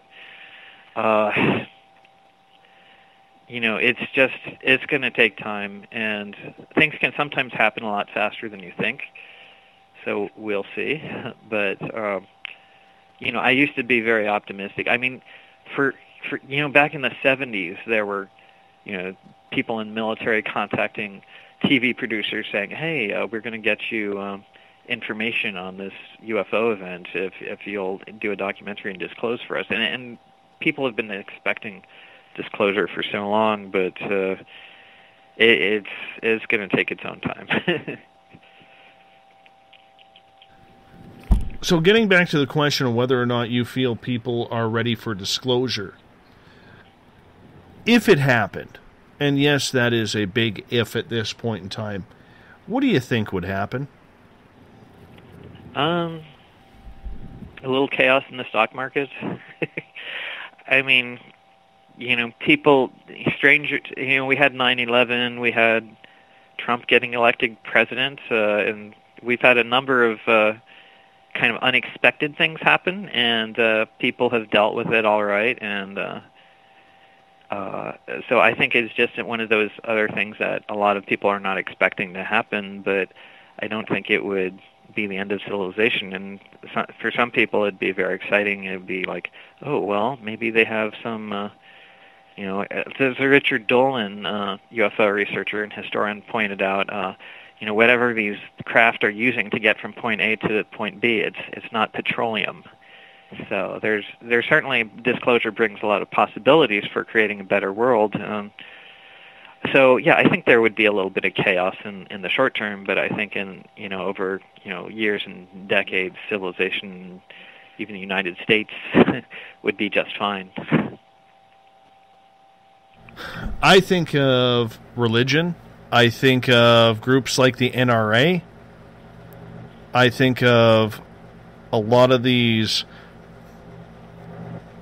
libertarian type groups who are kind of on the cusp of, almost wanting an anarchic type government. I think of all these different groups out there that seem so unstable at times that this could throw a whole wrench into humanity. Never mind American public, Canadian public, Russian public. This could affect all of humanity. And I don't know, with the grasp that religion has on so many people around this world, I don't know if it's the right thing to do. I don't know if it is possible, because I could see a lot of these religious people absolutely going haywire, wondering why their religion has covered this up for centuries. I don't think religion has covered it up. I think they've interpreted it. There's a Reverend Barry Downing who wrote the book The Bible and Flying Saucers, and he says that, from his perspective, that perhaps the intelligence behind the UFO phenomenon is the same intelligence that has been behind biblical miracles and so forth, that it's really the same source. And that's not to deny, I don't subscribe to a religious interpretation of anything myself. I'll say I'm a non-theist, but I do believe in a spiritual reality, and I think that this is a universe full of life, and we are, all these different beings are just different. A lot of times what people say is a spirit guide or an angel, it's really the same type of being as an extraterrestrial, and it's only the nature of your experience with them that leads you to interpret it one way or another. If a blonde man shows up out of nowhere and rescues you from some impending accident or something, you'd say, well, maybe that's an angel. But if you see that blonde man wearing a uniform on a spaceship, you say, oh, that's a Nordic extraterrestrial. And if you're getting messages from him telepathically from distance after you've read a book on how to contact your spirit guide, you'd say, oh, that's my spirit guide talking to me. And certainly I don't say it's just some Nordic guy. It could be the reptilians, Greys, Mantis types. Everyone plays these multiple roles, and they're not being... I mean, you can say that when they portray themselves one way, they're being deceptive, but I think it's, so much of what they are is, they're just being themselves, and it's up to us to interpret them how we wish to interpret them. Mm-hmm. So I don't worry too much about religion. I think, there's always going to be those extremists, those fundamentalists, those who are going to have a hard time with it, and they might create some chaos for the other people, but that'll go away as the phenomenon reveals more of itself and what it is. and people will say, okay, we really don't have to be afraid of it. Mm-hmm. I still don't believe that people are ready. and maybe not. You know, I just see, and I'm trying so hard not to see the negativity behind this. You know, but I think there's a real chance that it could collapse society. I really do. And I don't mean to harp on that, but I just don't see the benefits of it helping humanity. I mean, because we don't know how long that time of transition would actually be. We just can't comprehend that right now. Yeah, I mean, disclosure or open contact or whatever it is that I believe is coming eventually, I mean, that will be the biggest change for us, you know, just to realize we're not alone and have always been part of what some people call a spiritual reality, but what I believe is simply the nature of life in the universe. You know, when we discover that, then it will be the biggest event in human history, and it's going to take time. And I think as individuals, as someone who does a radio show, or as a researcher, as an experiencer who talks about their experiences, our job is to help people get ready for that new awareness, that kind of expanded sense of what our universe is and what our role in it is and who else is here with us. So we don't have to worry about civilization collapsing. We will, disclosure is going to happen at its own pace according to what people are ready for. And certainly for the individual who suddenly has an abduction experience and they've never believed in any of that, that may seem to be going faster than they can handle it. But for society overall, I think it'll proceed at just the right pace. And perhaps that individual, it's just part of their spiritual growth to go through that experience. So I'm not worried. Well, John has an interesting question at #SpacedOutRadio. He is asking, what would you do if the extraterrestrials land and tell us this is the first ever alien contact? I would immediately be suspicious of their announcement. It might be the first contact from that group, but how would they know? I mean, always, they are not. I don't think any of these beings interacting with us are all-knowing, and they may say, I know there's one experiencer who's the aliens he interacts with told him apparently that there are no reptilians.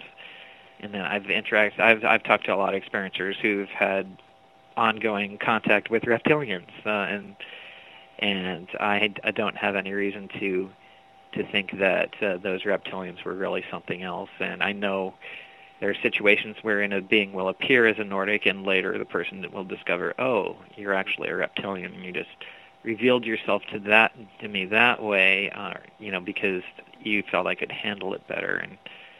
And so I don't know. I would be suspicious. With aliens, ETs, whatever they are, just as with human beings, you have to, assess each source for its own credibility. Every form of life acts according to its own nature, and aliens are no different.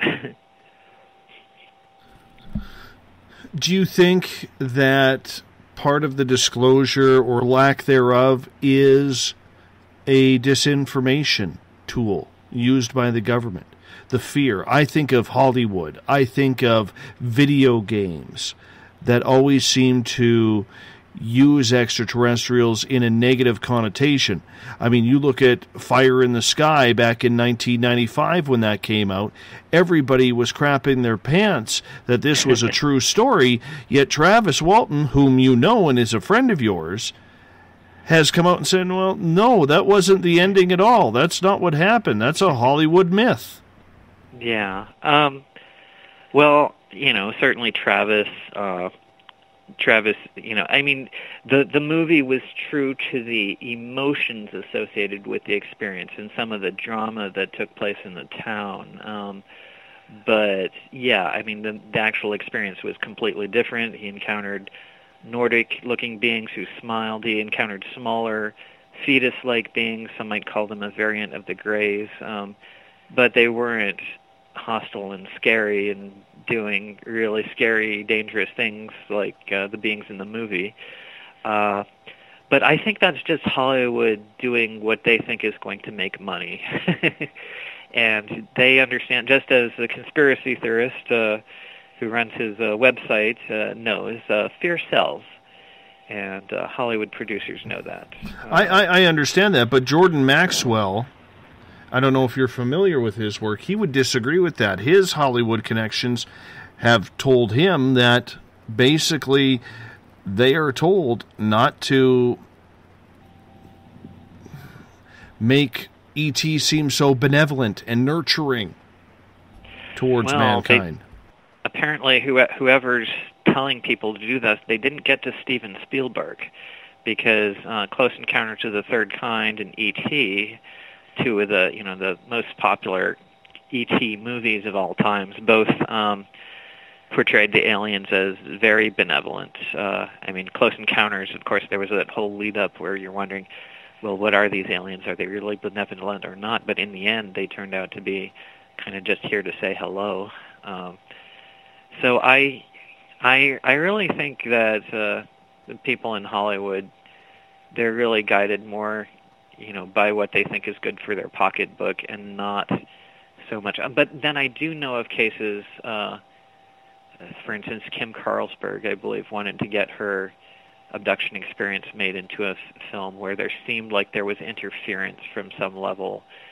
And it may just depend on, because some of these experiences are close to the truth. And I think in her experience there was a MyLab aspect, and I know there may be some people who are uncomfortable with people putting that on the screen in too credible a fashion. So I don't know. I mean, I think there's some degree of interference, but I think for the most part, the Hollywood producers are just trying to do what they think is going to make money. I can see that. What about video games, though? Basically the same thing. I mean, the people who make video games, they want to create whatever it is. You've got a lot of artists involved, and they think they have this really cool idea for an adventure and some aliens and something.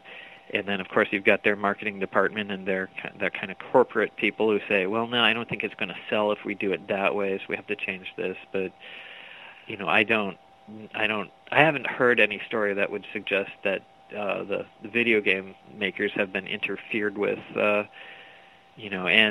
I think some of that may have gone on in Hollywood to a certain degree, but I think it's limited. So, yeah, I'm not terribly worried about it. I think it's just a matter of, when people are ready for it. When everyone's ready for it, disclosure is just going to happen, and I think to some degree, all the excitement about, aliens, for part of it is just that they make a good adversary for, like a military action film. You want to have some aliens coming to fight or something, but it's really just people's fears and interests playing out on the big screen or on their video game screen. I can see that. I can totally see that. However, there is the theory out there when it comes to video games that the reason why they post extraterrestrials in such a malevolent nature is that they either A, want people to be afraid of them, or B, feel so inhumane towards them that if they do act up, they will kill them. I know that sounds very conspiratorial, and I probably should have a tinfoil hat on while I'm saying that, but there is that reality to it, that a lot of people believe that this is a way, especially for younger generations, to get used to what they are seeing for future disclosure. Yeah, I am concerned. I had a friend tell me about kind of what seemed like a MyLab event, although it was remembered kind of like a dream. Of course, a lot of those MyLab events are because of the drugs they use and so forth. And she was shown like a video of the military, this is military general or whoever came to her and said, well, we want to tell people about how these Greys are kidnapping our children, and that if people see them, they should get in touch with us so we can help them deal with this experience with the Greys. And it's almost as if they were looking for her cooperation to spread their message or whatever. It was like they were preparing for the post-disclosure world where they want, I think that faction in the military wants to have disclosure happen on their own terms, according to their own agenda, with whatever covert war they think they're fighting, or whatever they're trying to get from the ETs. But I don't worry about that too much. I mean, there's just so much that's going on behind the scenes. There are different ET groups. Some are working apparently with some of the covert human groups, and some are working at cross purposes with them, and it's complex and it's all hidden. But it's not something that you need to worry about, I think, unless you're personally involved. And of course a lot of people are, but a lot of those people don't even realize that they are. We're down to our final minute here before we got to go to break, and we will talk more about MyLabs right after the break, as David Chace is our guest. If you want to check out his alien art, go to facebook.com/David W. Chace. Chace is spelled CHACE. And remember, if you are listening in and taking part in Twitter, send me a message. Use the hashtag SpacedOutRadio to get things going there. You're listening to the Mighty SOR. I am your host, Dave Scott. We'll be back right after this break. The SOR Sightlines is a place for you to find answers to your strange experiences. Hi there, this is Mike Schmidt. If you have had an encounter with ghosts, UFOs, Bigfoot, ETs, or anything else that doesn't make sense, head to spacedoutradio.com and file a Sightlines report. All information you give is 100% confidential, and I will personally help you find the answers you need. SOR Sightlines. Your answers are a click away.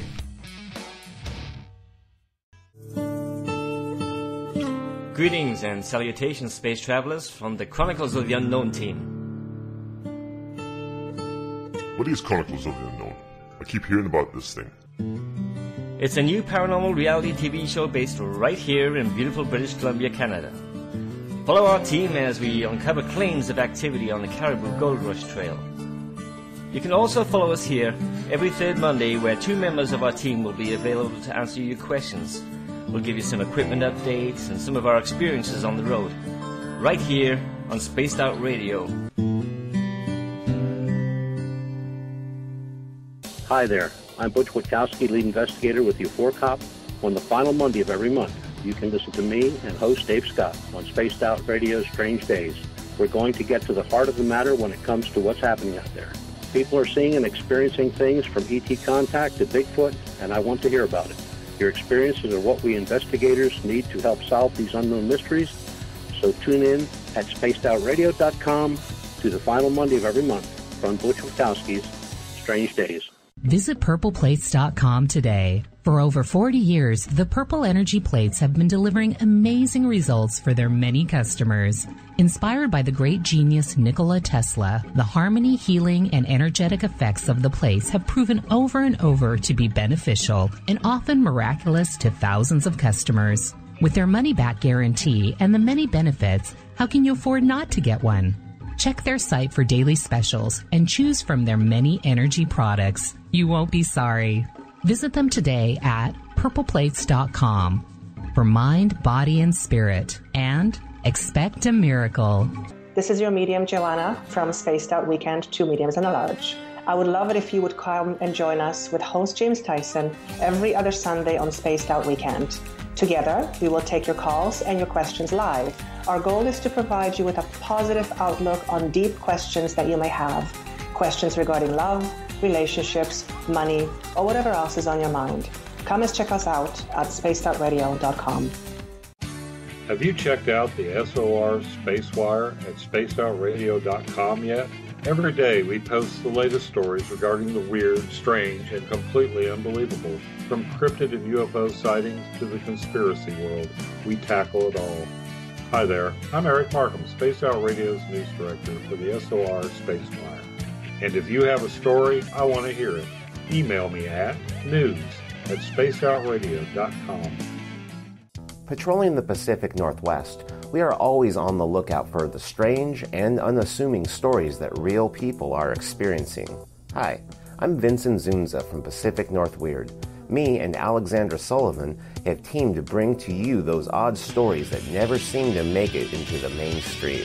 Stories so weird that will leave you scratching your head wondering, is this real? It's as real as it gets with Pacific North Weird. You can watch our videos right here at spacedoutradio.com. Become more intimate and interactive with Spaced Out Radio. Join our Space Travelers Club with your new membership. For $5 a month, we'll provide you with special access to the website, monthly prize draws from books to psychic readings, along with monthly newsletter, private interviews, and more. Sign up today to be part of Spaced Out Radio's experience. Every month on Spaced Out Radio, we look into the deep and dark reports of cryptids roaming around the world with me, Rob Morphy from Cryptopia.us. I would love it if you would join me and host Dave Scott as we delve into the most arcane stories and reports regarding creatures of the unknown. My job is to hunt down the details and bring the evidence forward to you. These aren't your regular Bigfoot stories I'm talking about either. You can find out more about crypto history at spacedoutradio.com. Looking for a place to advertise at a very reasonable cost? Look no further than Spaced Out Radio. SpacedOutRadio.com has an advertising tab that you can click to check out our daily, weekly, and monthly packages to play on the radio, or our website including social media. From commercial spots to banners, we have it all. Check out our competitive pricing today.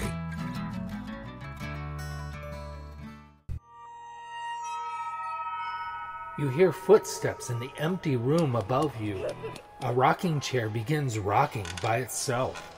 Don't be afraid of the things that go bump in the night. Reach for Spirit Storybox, the iPhone app the Huffington Post UK called the only ghost hunting app you will ever need. Spirit Storybox. The spirits are telling their stories. Are you listening? Strange creatures lurking in the night, the sounds of wood knocking in the forest, odd happenings right out of a fictional world. These are the reports I love. Hi there, this is author Ronald Murphy, and I would love it if you join me and Spaced Out Radio host Dave Scott the second Wednesday of every month on our journey into the unknown land of cryptozoology at spacedoutradio.com. From Mothman to Frogman and everything in between. Hey, they don't call me the crypto guru for nothing. Did you know that Spaced Out Radio runs 7 days a week? Hi, it's James Tyson from Spaced Out Weekend. Every Saturday and Sunday night, starting at 9 p.m. Pacific, midnight Eastern, you can join me and my guests for some great chatter about what's going on out in the universe, or even in that dark part of the basement you really don't want to go back into. Well, let's find the answers to your experiences together. So come on up to Uncle Jimbo's cabin on the weekend. For more information, look us up at spacedoutradio.com.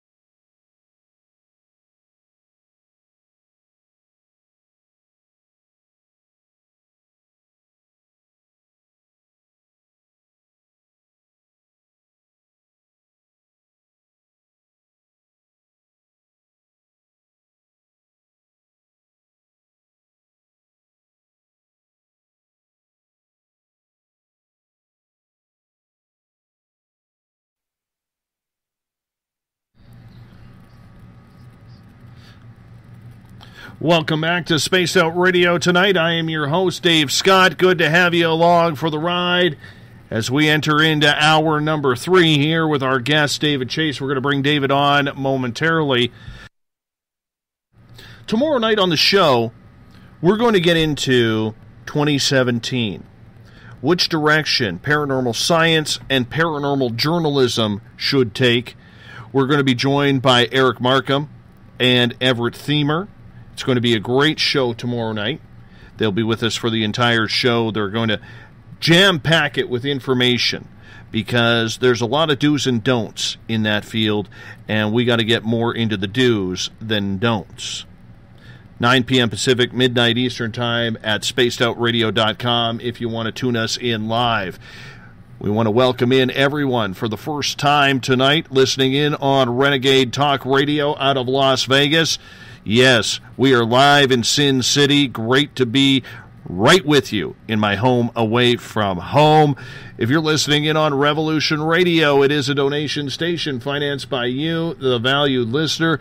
Do us a favor. Head on over to freedomslips.com and donate today. And we want to welcome in everyone listening in on the United Public Radio Network live on 107.7 FM in New Orleans and over 160 countries around the world. Thank you for allowing us to be part of your broadcasting listening.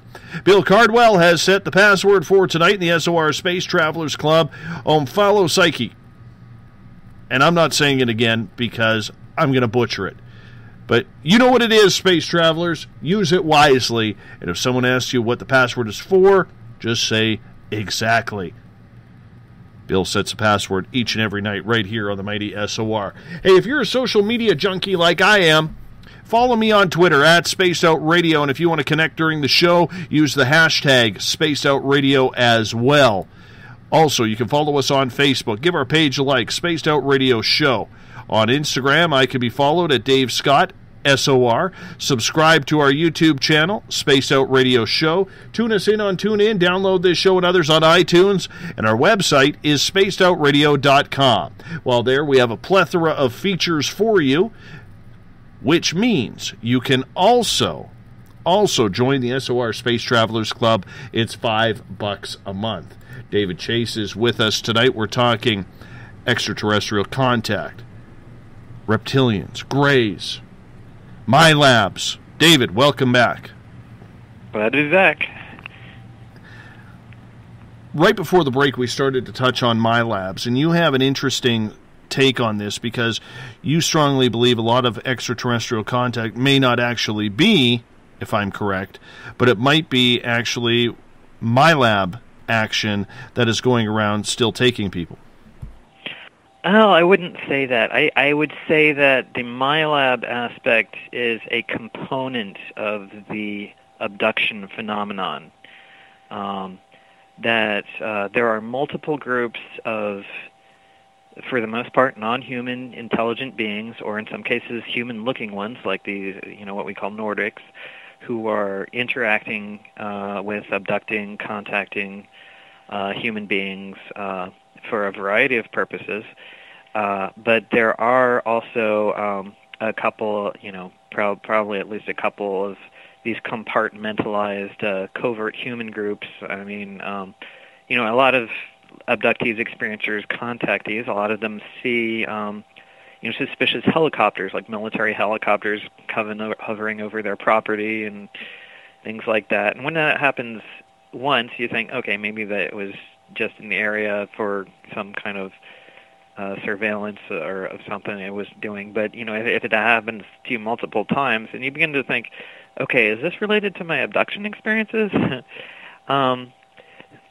So yeah, it's a component. I think, the reason that the MyLab phenomenon exists is because the, what we call the ET abduction phenomenon exists. I mean, they're following up, they're keeping tabs on with the aliens, and of course they're interested in some cases maybe in the psychic abilities of the abductees and things like that. But it's a big complex picture. Do you believe then that the government has a big part in trying to play with people's minds? Yeah, and I wouldn't even say the government. I'd say groups within the military-industrial complex, which can mean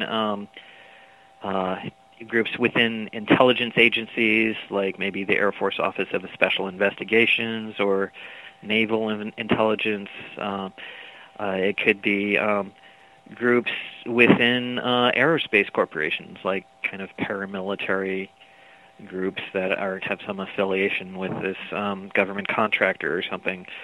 But I do think there is a psychological warfare component to kind of, and a part of it may be keeping the lid on the UFO abduction phenomenon to a degree, or to the whole, not just abductions, but the whole interaction with non-human intelligence. And of course, if someone is very interested in getting as much of this alien technology as they can get, and of course controlling the way that disclosure takes place. They want it to happen according to their own terms, and I'd say I feel a lot of conspiracy theorists are really overly paranoid about this. I mean, and I think the funny thing is that these agencies, these covert groups, they're also rather paranoid, and I think they might benefit from chilling out a bit and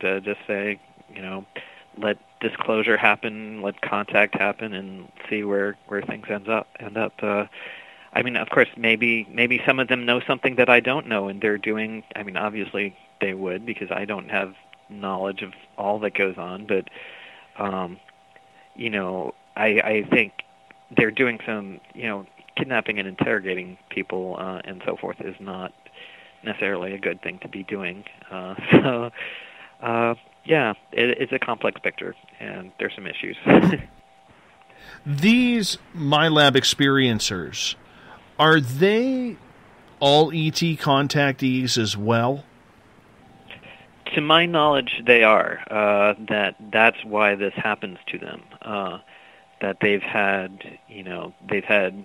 been involved in a hybridization program, or the aliens are testing their psychic abilities, or something like that, something that would be why they would, or maybe they've seen a propulsion system of a craft, or something along those lines, that they've seen some alien technology that this covert group wants to get its hands on, or they're displaying some ability that the covert group wants to make use of. So I do believe, and a lot of, because I've talked to people who experience this, but a person who's talked to more than probably anyone else, as far as I'm aware, would be Melinda Leslie, who's a MyLab experiencer herself, and yes. She's one of the most kind of coherent people to talk about this aspect of the phenomenon, because it's hard for people to talk about it without immediately going into the grand conspiracy theory of the whole world is a big MyLab operation or something like that, which of course is exaggeration and nonsense, in my opinion. But the MyLab phenomenon itself is very important and very real, and does traumatize people, and the people involved should, deal with it as best they can, and the people responsible for it should maybe think maybe this isn't the best way to go about dealing with alien contact. How would these MyLab groups know that these people whom they are using are all ET contactees? That's a good question. That's a very good question. They know from Bud Hopkins' research. I mean, they've probably been onto this longer than he was, because I assume it goes back, to the 1940s. Carla Turner, the late Dr. Carla Turner, and her, both the experiencer and researcher, she came out with MyLab type events happening, like certainly back in the 50s. So I'm sure they know it runs in family lines. So if they've known someone had a UFO sighting, they may have followed up and said, well, that wasn't just a sighting. This person's probably an abductee. So we've got someone else to bring into our program. So yeah, and then I assume the whole issue of psychic spying and all that probably plays into this as well, that they would have there was this publicly known psychic spying program that I guess was that research done back in the 70s into the early 80s or whenever that was going on, and then officially that all ended, but I'm sure there was probably more going on behind the scenes, because that's what people's experiencers seem to be indicating. So they have ways of knowing. Let's just say that. It is strange how they're able to pick that up. And when it comes to MK Ultra and the MyLab experiences combined, do we see a whole different ball game with MK Ultra thrown into the mix here as well? Well, yeah, MK Ultra, all I can really say about that is that I guess that was, I think, during the 60s, and that involved LSD experiments and things like that, and that was a program that was acknowledged and was ended. And of course people talk about MK Ultra as if it's still going on, and there probably are programs going on, but I don't think they're called MK Ultra anymore. So I don't know what those programs are, and that may play into this somehow, but all I can say is a lot is going on and a lot is hidden, and I don't really have any answers on that. Have you ever been visited? Government officials followed, men in black? No, not really. I mean, I posted on a website once that, I saw this white van in my neighborhood that its windows were all blocked off, but that just happened once, and there was no reason to suspect. The only reason I posted about it is because I noticed, well, that's the kind of thing a lot of these experiencers report, but it wasn't like right in front of my house or something. So I was probably just being a little paranoid at the time.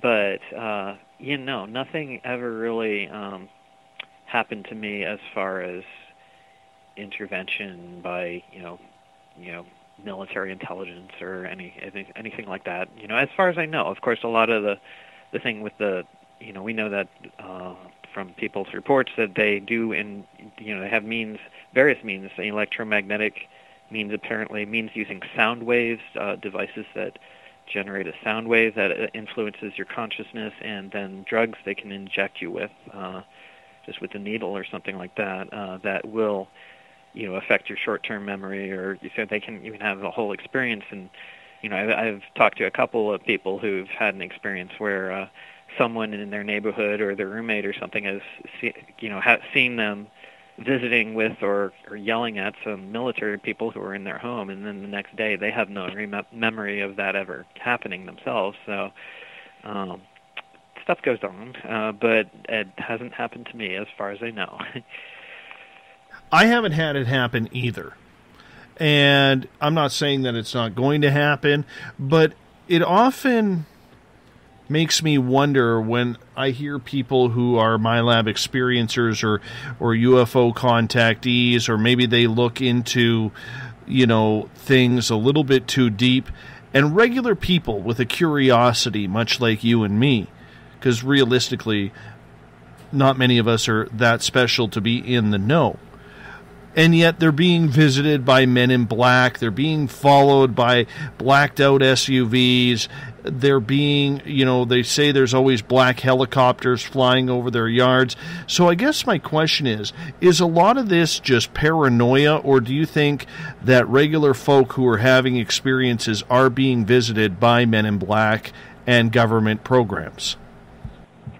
Well, there could be some paranoia. This might account, from people misinterpreting maybe a mundane event that, just was some kind of coincidental thing. But, I think maybe the people who are having these repeated overflights by black helicopters or whatever, maybe they're actually more involved than they realize in the ET Contact scenario. And so they think that they're just a regular person, you know, and as far as they're concerned and their neighbors are concerned, they are, but maybe as far as the this covert group is concerned, they're not. They're someone of interest to them. So yeah, I do believe a lot of that's going on. I mean, the way it took me a long time to because Bud Hopkins always kind of downplayed the MyLab thing, and you know, back in the 90s, it wasn't until the end of the 90s that we even coined the term MyLab. It was an author named Helmut Lammer who came up with that. Before that, we just referred to it as, you know, military intervention or military abduction or whatever. But you know, it's only an accumulation of cases where I found that, you know, people were reporting things happening with human vehicles in a human environment, no great ET involvement, but it seemed to be related to their ET experiences in some way. You know, I wasn't convinced of this aspect of the phenomenon right away because it's more paranoid than most of, you know, I usually just kind of give people the benefit of the doubt, and I'm going to think with our government denies involvement, and of course the thing is the elected government probably is pretty much uninvolved, you know, apart from moles that are in there from these covert groups in the intelligence community or whoever they are. So, you know, it's not, I don't think of it as the government. I think of it more in terms of the military-industrial complex. But, you know, it's something we have to acknowledge, that some of these things happen in abandoned buildings, on military hospitals, in underground facilities, but places which have things like desks and pencils and linoleum floors and clearly human environments, and it's not all ET that goes on, but it seems to be happening because of the ET stuff that people are dealing with. So, what do you think, deep in your mind, what do you think Men in Black are? That's multiple things, because when people talk about Men in Black, I think Nick Redfern in recent years has done some of the best research, and a lot of that is just compiling old research, but he's done some original research as well, and so I think he's got 2 or 3 books on Men in Black phenomenon, and so you can refer to his books, but I think in some cases they are some aspect of, you know, not even necessarily human intelligence community, but maybe the ETs have their own intelligence community, or some covert thing that's somewhere between human and ET, if that makes any sense. And then some of what we call Men in Black may just be human, some aspect of human military or Air Force intelligence, naval intelligence, whatever. But yeah, I mean, when we talk about Men in Black, we're talking about multiple things, because some of these so-called Men in Black are actually telepathic, and they don't look quite human and so forth. So there's more than, when we use the term Men in Black, we have to be careful about exactly what we're talking about, because there are multiple phenomena or multiple kinds of beings that are referred to by that term. Do you believe, then, that there is a mixture of both human and extraterrestrial MIBs? Yeah, I mean, I think the term MIB refers to humans, it refers to ETs, it refers to something that's hidden that manages human interaction with ETs. So it's a number of things.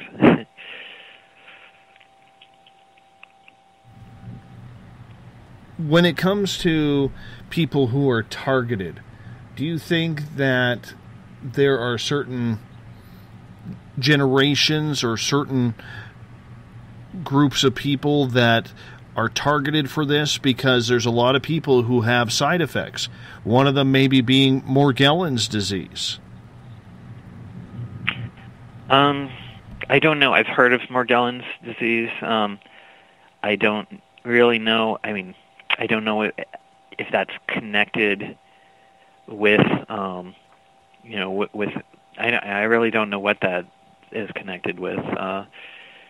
Some of it could be paranoia, is that some people might just assume that they have some medical condition based on something they, certainly there's a lot of people who think they have a gluten allergy because someone on TV promoted the idea that, oh, you should stop using gluten. You haven't, but a lot of those people probably don't. And of course some do. And with Morgellons, it could be the same way, that some people may actually have some mysterious disease that causes these threads to form under your skin and has these issues with your nervous system and so forth. And because there are a lot of things that we don't know about as far as the medical field is concerned. But I really don't know how that's related, and I don't know. That you're reaching the limits of my knowledge. That's okay. Let's move on here. I want to talk about the paranormal experience you had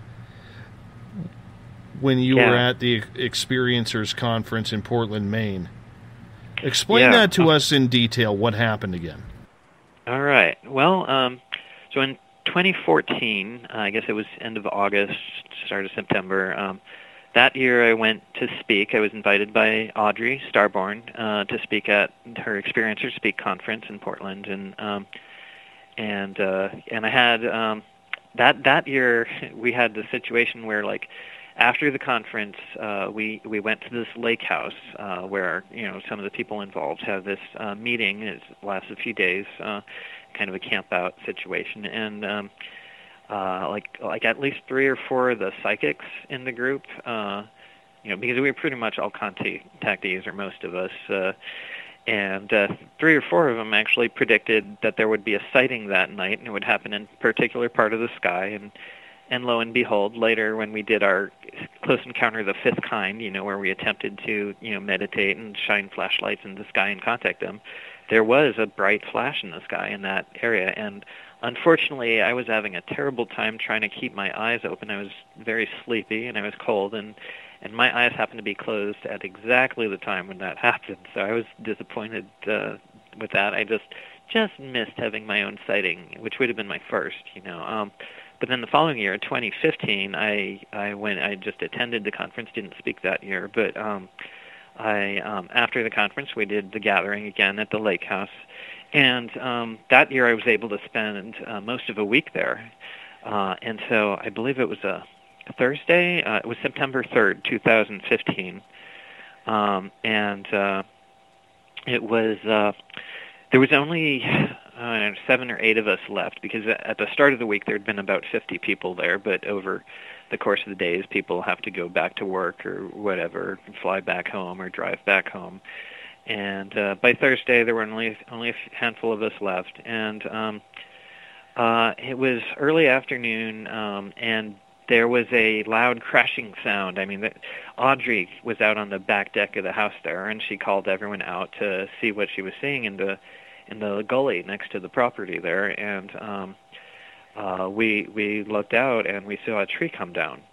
But the odd thing was the tree seemed to be coming down in stages, as if some invisible force was pushing and pulling at it, and we didn't know what was going on. I thought, well, okay, maybe I've never seen a tree fall before, so maybe this has some, maybe the roots got weak and it was just gravity had somehow pulled it down, and there had been a little bit of light rain earlier in the day, so maybe that had softened up the soil just enough or something. But then we went down. This was, I don't know, about 1:40 p.m. or so.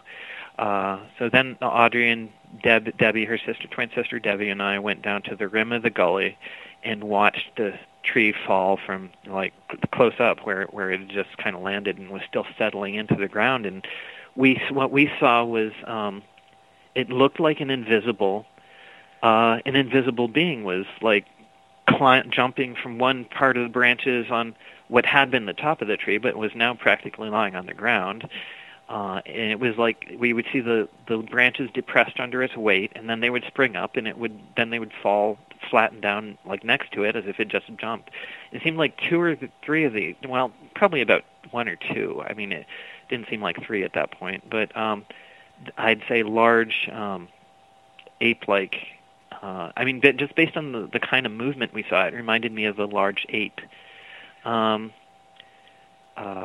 because when you, for instance, if you're walking in the woods and you hear a rustle in the leaves, you know by the sound of that, and if you look down and you see the pattern of how the leaves are moving, you know if it's been a lizard or a snake or a small mammal. You can kind of tell. And these kind of movements just reminded me of an ape or a primate. So we were about 30 feet away looking down into the gully, and I didn't want to get closer because the tree was still coming down. It wasn't totally settled yet. And so I was thinking, trying to come up with a rational explanation. Maybe what I was seeing was that as the tree was settling, some of the branches, it was like getting caught.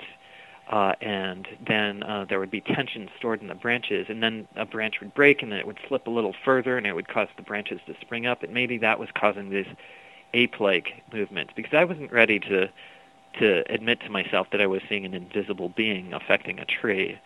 Of course, I think Audrey and Debbie, having had a lot of experiences with the paranormal, were much more accepting of what their eyes were telling them, and I was making jokes about the movie The Predator, with Arnold Schwarzenegger, where I was saying, well, we better look for the 3 red dots for the Predator's laser finder and make sure he's not targeting us, because in the movie The Predator, it was very similar. It was this invisible being moving around in the trees. Of course, in The Predator, you could actually see an outline or a silhouette of the being, and this, we didn't see anything. All we saw was the way the plants were moving.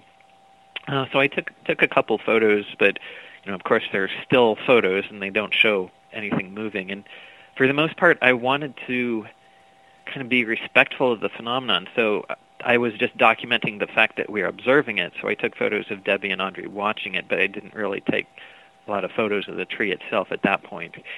And then we went inside, because the movement seemed to be quieting down, and I think Debbie felt she was getting telepathic communication saying, oh, it's time to go inside now, or whatever. And of course, I never felt my actions were any way under control. I was just trying to be deferential and respectful to Debbie and Audrey and to whatever this phenomenon was. Even if it was at that point, I was still thinking it could just be some mundane thing involving tension in the branches. So we were inside. I worked with Debbie to do a drawing of an alien she'd seen called Hartley that had kind of a heart-shaped head, so she named it Hartley, which is sort of like a gray. And then Debbie and I were working on that on the back deck of the house. And then Lee and Raquel had been down in the gully, and Lee, he's this guy from the UK who was over visiting for the conference. And then I hear Lee basically cussing. He says, "Bloody effing hell," and he runs up out of the gully, and it's like, I said, this is interesting. I wonder what Lee just saw. I'm just thinking to myself as I'm finishing up with Debbie's drawing, and so then this is getting to be around, that must have been like 3:30, 4 o'clock, and then I finished with Debbie, and then so Lee and Raquel have gone down to basically Raquel said, don't be jumpy, and come on, let's go look at it, and just sit calmly, and don't worry. And so Raquel and Lee were down there watching it. So about 4:18, 4:20, sometime a little after 4, because I kept checking my watch to see what time it was, so I can kind of document what was going on. I went down, kind of carefully walked down into the gully. It seemed like I guess I was barefoot at that point, but I was watching the tree to make sure it wasn't going to, the part that was still standing wasn't going to fall on me. So I was ready to jump out of the way if that can, because one thing I didn't want is to have my parents get a phone call saying their son had been crushed by a tree. It would have been a bad way for my little trip to Maine to end. But I felt okay to come down there, and Lee and Raquel were there, and they were fine. And then as I got close to this bunch of branches, almost like a bush, which was really the top of a tree, there was this big movement. And I said, okay, at that point in my mind, I said, okay, so they've just been watching some kind of animal moving around in a tree, because I knew at that instant that I was watching an animal, that an animal had caused that movement. And so, okay, it must be a raccoon or a squirrel or something, and I'm looking, and I'm not seeing anything like that, so maybe it's a bird. I'm looking in the branches, and I'm not seeing a bird either. And then there's like another movement, and so at that point, I knew it wasn't just tension in the branches. I knew it was an animal causing this. I also simultaneously knew that if an animal was causing it, I would see the animal. And at the same time, I knew that I was not seeing the animal that was causing this. So I had this, like, three things in my head, and it was like a contradiction. It was, and at that point I realized this is paranormal. This is something that's unexplained. It's not tension in the branches. It's not an animal I can see. It's something invisible. It's something possibly interdimensional, whatever, I don't know. Maybe it's something cloaked, like a cloaked alien. But, I did notice that the movements reminded me of, like, as we observed more, I saw some small movements, like the branches shaking right in front of me. And I was just a couple feet away. At points we were, like, inches from where this was going on.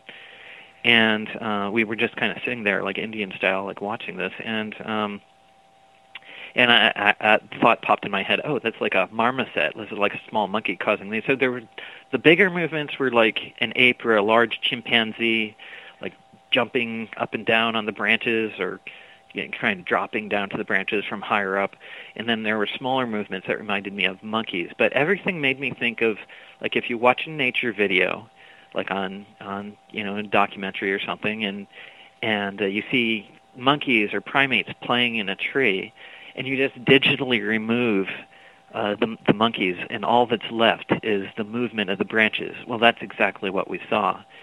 And so, this basically went on for about 40 minutes, and about 5 o'clock, Debbie was getting her telepathic messages saying it's time for, the beings to go home now or something like that. So we kind of very respectfully walked out of the gully, and I was picking up some trash. There were some little bits of broken potted plants and stuff, and like old paper plates, because I wanted, if these beings are moving in to make a home in the gully, maybe that's why they brought the tree down, which is what we assumed happened.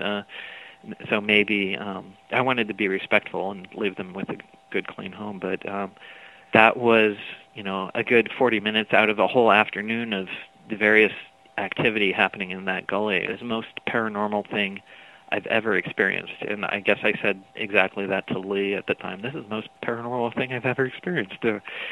And it wasn't terribly emotional. For me, it was just exciting to have confirmation that, I've talked to people who've seen reptilians materialize in front of them and so forth, and to have the confirmation, that these kind of abilities do exist, that something invisible and apparently ape-like was actually there with me in that gully. But we did notice that there was no odor, there was no sound apart from the movement of the branches, and we couldn't hear it breathing. So I think it was more along the lines of interdimensional than merely just invisible, if that makes sense. That was the experience for the most part. I mean, there was a little more to it, but that's the main thing that happened. And it was kind of one of the most important experiences of my life. And actually, this past year, 2016, I spoke at Experiencers Speak about what happened there in 2015. And I thank Audrey and her sister Debbie for, and their mom Nancy for allowing me to have that experience, because I figure whatever it was there because they were there in some way or another. Because when someone's an abductee or experiencer, it seems like it attracts a whole bunch of different beings and phenomena to them, and to be able to participate in that was great. So what do you think it was? Cloaked Bigfoot? Cloaked aliens? Garden gnomes? I haven't thought of the garden gnomes yet, but no, I've thought, I speculated, well, there's these creatures in that part of the country in folklore, like Native American folklore, it's supposed to be called the puckwudgies, maybe it's something to do with those, or my best guess was that, because I've, over the years doing, research related to ET Contact, I've come across people who've encountered what I refer to as a Littlefoot, which is like typically, 3 to maybe 5 foot tall, hairy being that looks kind of like a small Bigfoot. So maybe it was like that, but it, they were just not fully materialized in our physical reality. They were like right on the edge of our dimension, if that makes some sense. There's a lot of aspects to the physics of this that we obviously don't understand. That was my best guess, is we're dealing with interdimensional primates, and how intelligent they were. I don't think they were just like monkeys. I think they're more possibly human-level intelligence, or, my impression was that they were very sentient and aware that we were watching them, and they were announcing themselves to us in a way. And also, to some degree, when they came crashing down, which is what made Lee come running out of there, yelling, is like he had been down there for a little while just observing the branches where Raquel had told him, and then this huge weight falls out of the sky, and the branches in front of him, and like he like freaks out, But when I came down there, it was a big movement, but not as big and surprising as that. And Lee and Raquel were already there, so I kind of knew it was okay. But yeah, I feel it was like interdimensional primates, which sounds absurd. But think about this: the human species, unique in all the world on Earth, has created advanced technology, computers. We've done something no other species of life has done. So is it possible that maybe some other species of primate has developed some extraordinary capability that we're just not aware of, and they can become interdimensional or something like that? So maybe it's just an aspect of evolution that we don't understand. Or maybe it has to do with advanced technology involved in cloaking or traveling between dimensions, and they're part of some interdimensional civilization, or maybe it is connected to extraterrestrials. I mean, in some way, I guess it is. But I guess the other thing we thought is Raquel had the sense that maybe it was, instead of distinct, even though we saw movement in distinct places as if it was distinct animals, like at least one or two large ones and then maybe several smaller ones, she had the feeling that it was like maybe one intelligence, that it was just one thing communicating with us or communing with us in some way. And so maybe it's some kind of plasmic life form or some kind of poltergeist intelligent being. Or so I don't know what it was, but my feeling is more along the lines of interdimensional primates. And I'm using interdimensional in the sense of dimensions in the sense of parallel realities, because obviously, we're not talking about length, width, and height. We're talking about parallel realities that are separated from us by just a little bit, maybe vibration or something. I don't know, but that's my feeling. And it happened. I believe it happened because of the experience they're gathering, and because Debbie and Audrey, and because their contact with ETs and so forth. But as to a more specific reason why it happened, why I was allowed to experience it, I can't say. But I'm very glad that it did happen. Is that something you would want to experience again? And it was a couple days before that I had my first UFO sighting, which was just a dim flash, like what do you call a power-up. Yes. I was down on the beach, on the lake there with like Travis and Audrey and Debbie and several other people. And we were like just looking up at the sky, and almost directly above me, I saw this flash that was just brightening that I thought could be a satellite, could be a UFO. But this thing that flashed, I'm pretty sure was a UFO because, it was stationary. There was no movement as if it was a meteor or an airplane or a satellite or anything like that. And it was like a UFO just powering up just to say, hello, here I am, and then it was gone. And then, then I've seen since then, early 2016, I went to UFO Congress, and then I went to Sedona and went with Melinda Leslie. She does these sky tours in Sedona where you go out at night with night vision binoculars, and you look up in the sky and you can see things moving. So I've seen UFOs that way, but they never did anything really spectacular. I think there was a power-up, but I don't know if I was really looking at it at exactly that time.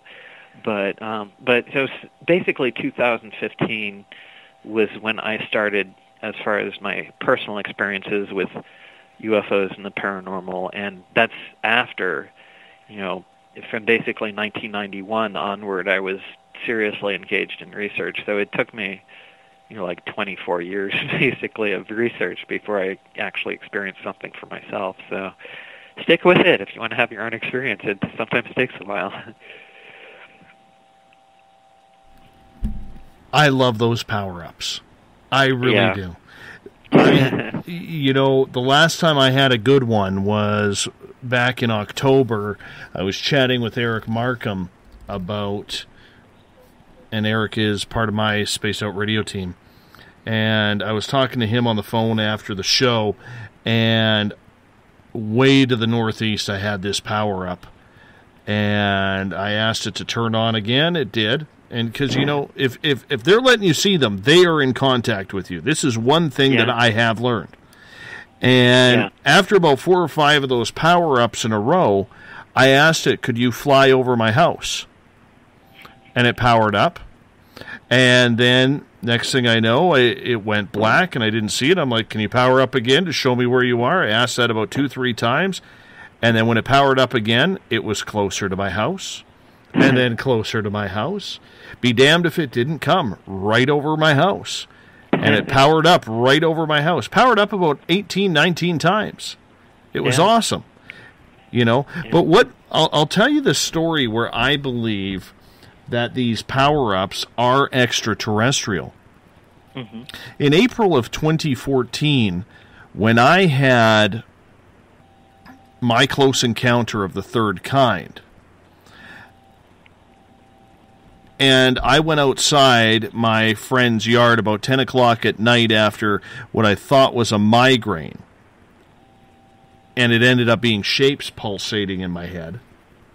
And that hurt. Trust me, that hurt. Yeah. And we went outside, and I asked, and my friend and I went outside, and I said, you called us outside. Can you show me where you are? And 150 yards away, the forest lit up like a Christmas tree. And on the third and final time, the lights lit up for us. After about 30 seconds, the lights started powering up, powering down, powering up, powering down. And it did that about 8, 9, 10 times before the lights went off for good. Now, this thing is 150 yards on the ground. And previous to this, oh man, my wife and I, we'd go out on our patio anytime we wanted, and we would have power-ups always over our house. All sorts of power-ups over our house. And so when this ship did it on the ground, that was my final confirmation for me that, this isn't human. They're doing this on purpose. It's like they're flying by, and because they can't wave from that distance up in the sky, that they're just going to be, powering up saying, hey, Dave, how you doing? Yeah, we're here. You know what I'm saying, Dave? Yeah. I mean, we have this, a lot of, that's how they interact with us. I mean, people have a connection to these beings. That's something people have felt. That's something Dan Wright identified with the MUFON Abduction Transcription Project, and now there's various terms for it, like starseed, or, some people believe they're ET human hybrids or whatever, and who knows what it is. I mean, it's just there's some kind of connection between humans and these occupants. I feel that we've been trapped scientifically. I mean, I'm a big science lover. I mean, I love Cosmos. I love Carl Sagan. But I think for a long time, the scientific community has been kind of stuck in this reductionist materialism, which is the idea that matter and space and time and energy, that's what the universe is made out of. But I think now we're coming to realize that, actually it's more about information, and that consciousness may play some fundamental role. And consciousness is not just some emergent phenomenon that happens when neurons are organized in a certain way. Consciousness is actually something fundamental, and perhaps we are all connected at that level, and that enables us to interact with the occupants of these craft, and that's how they say hello. They just power up. I got a quick question from Darren that I want to get to. He was asking about the UFO that I saw.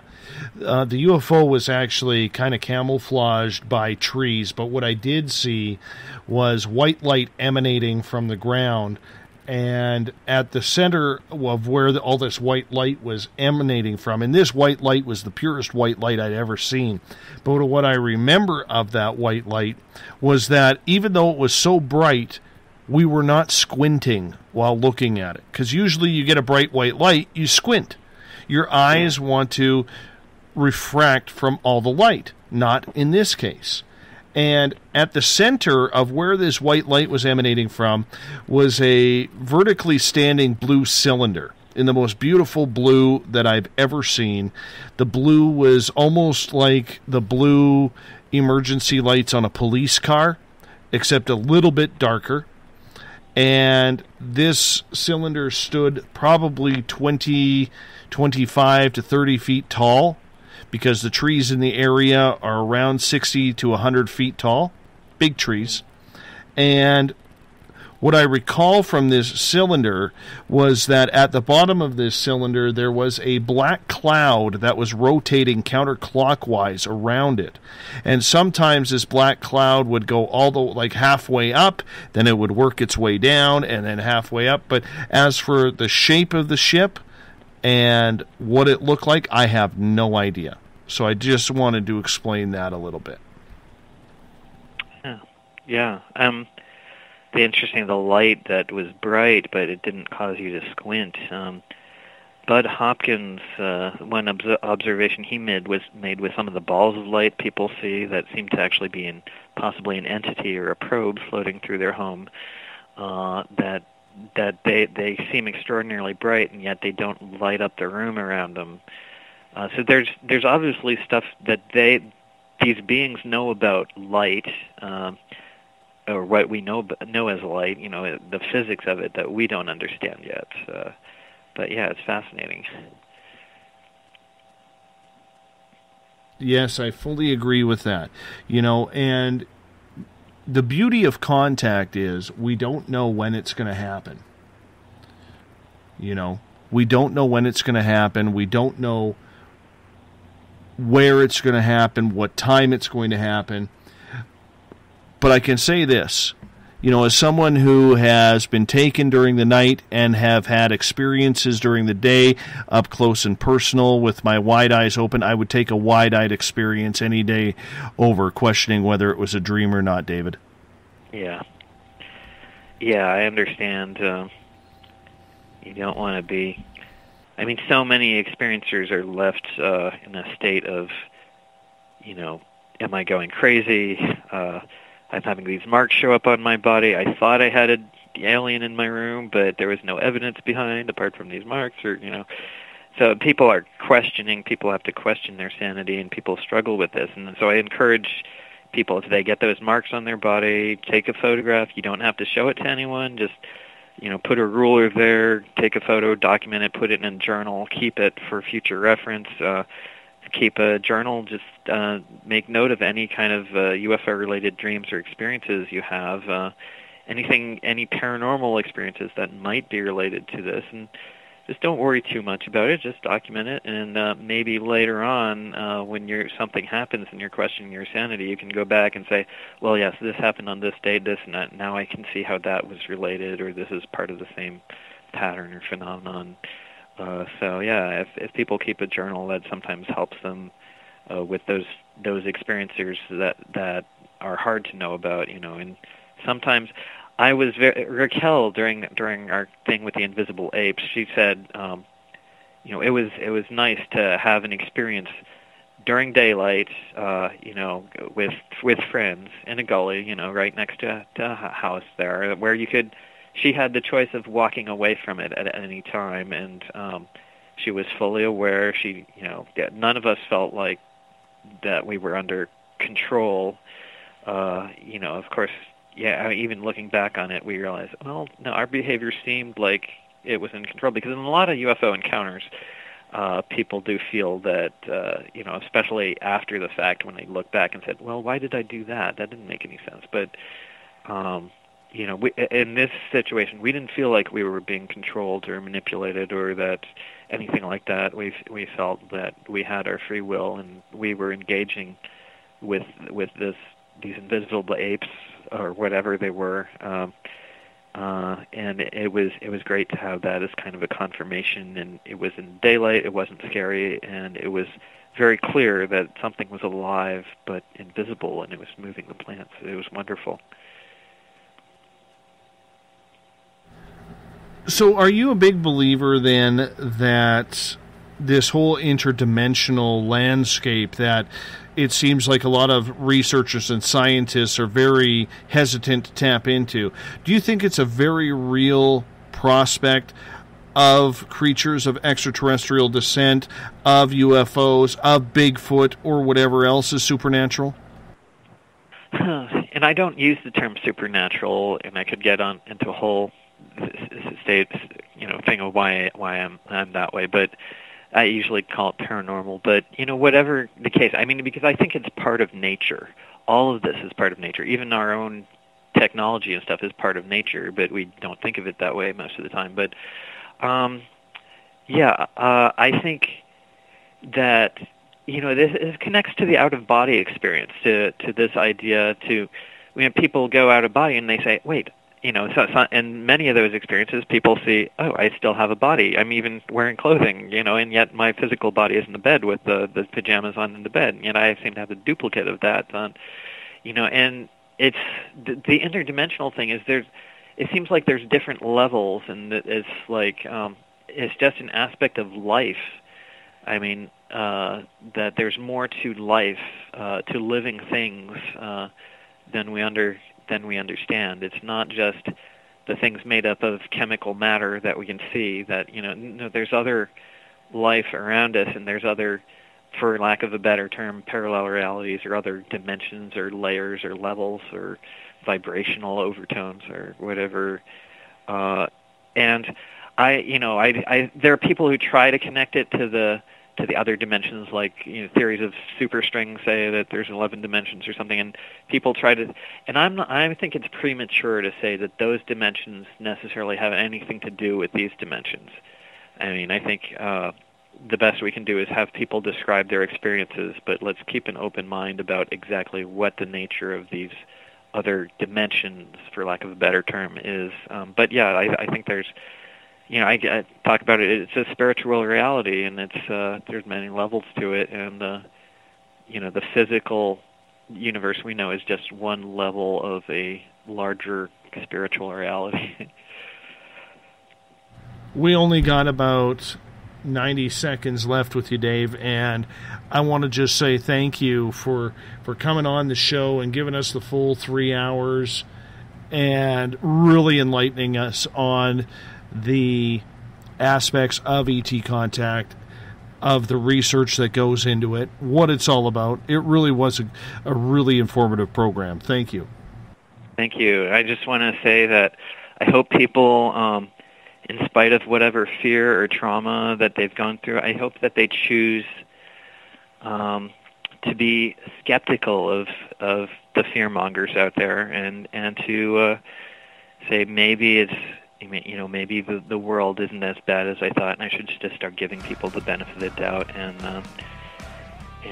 not necessarily see everything as good versus evil or anything. It's just life, and live it.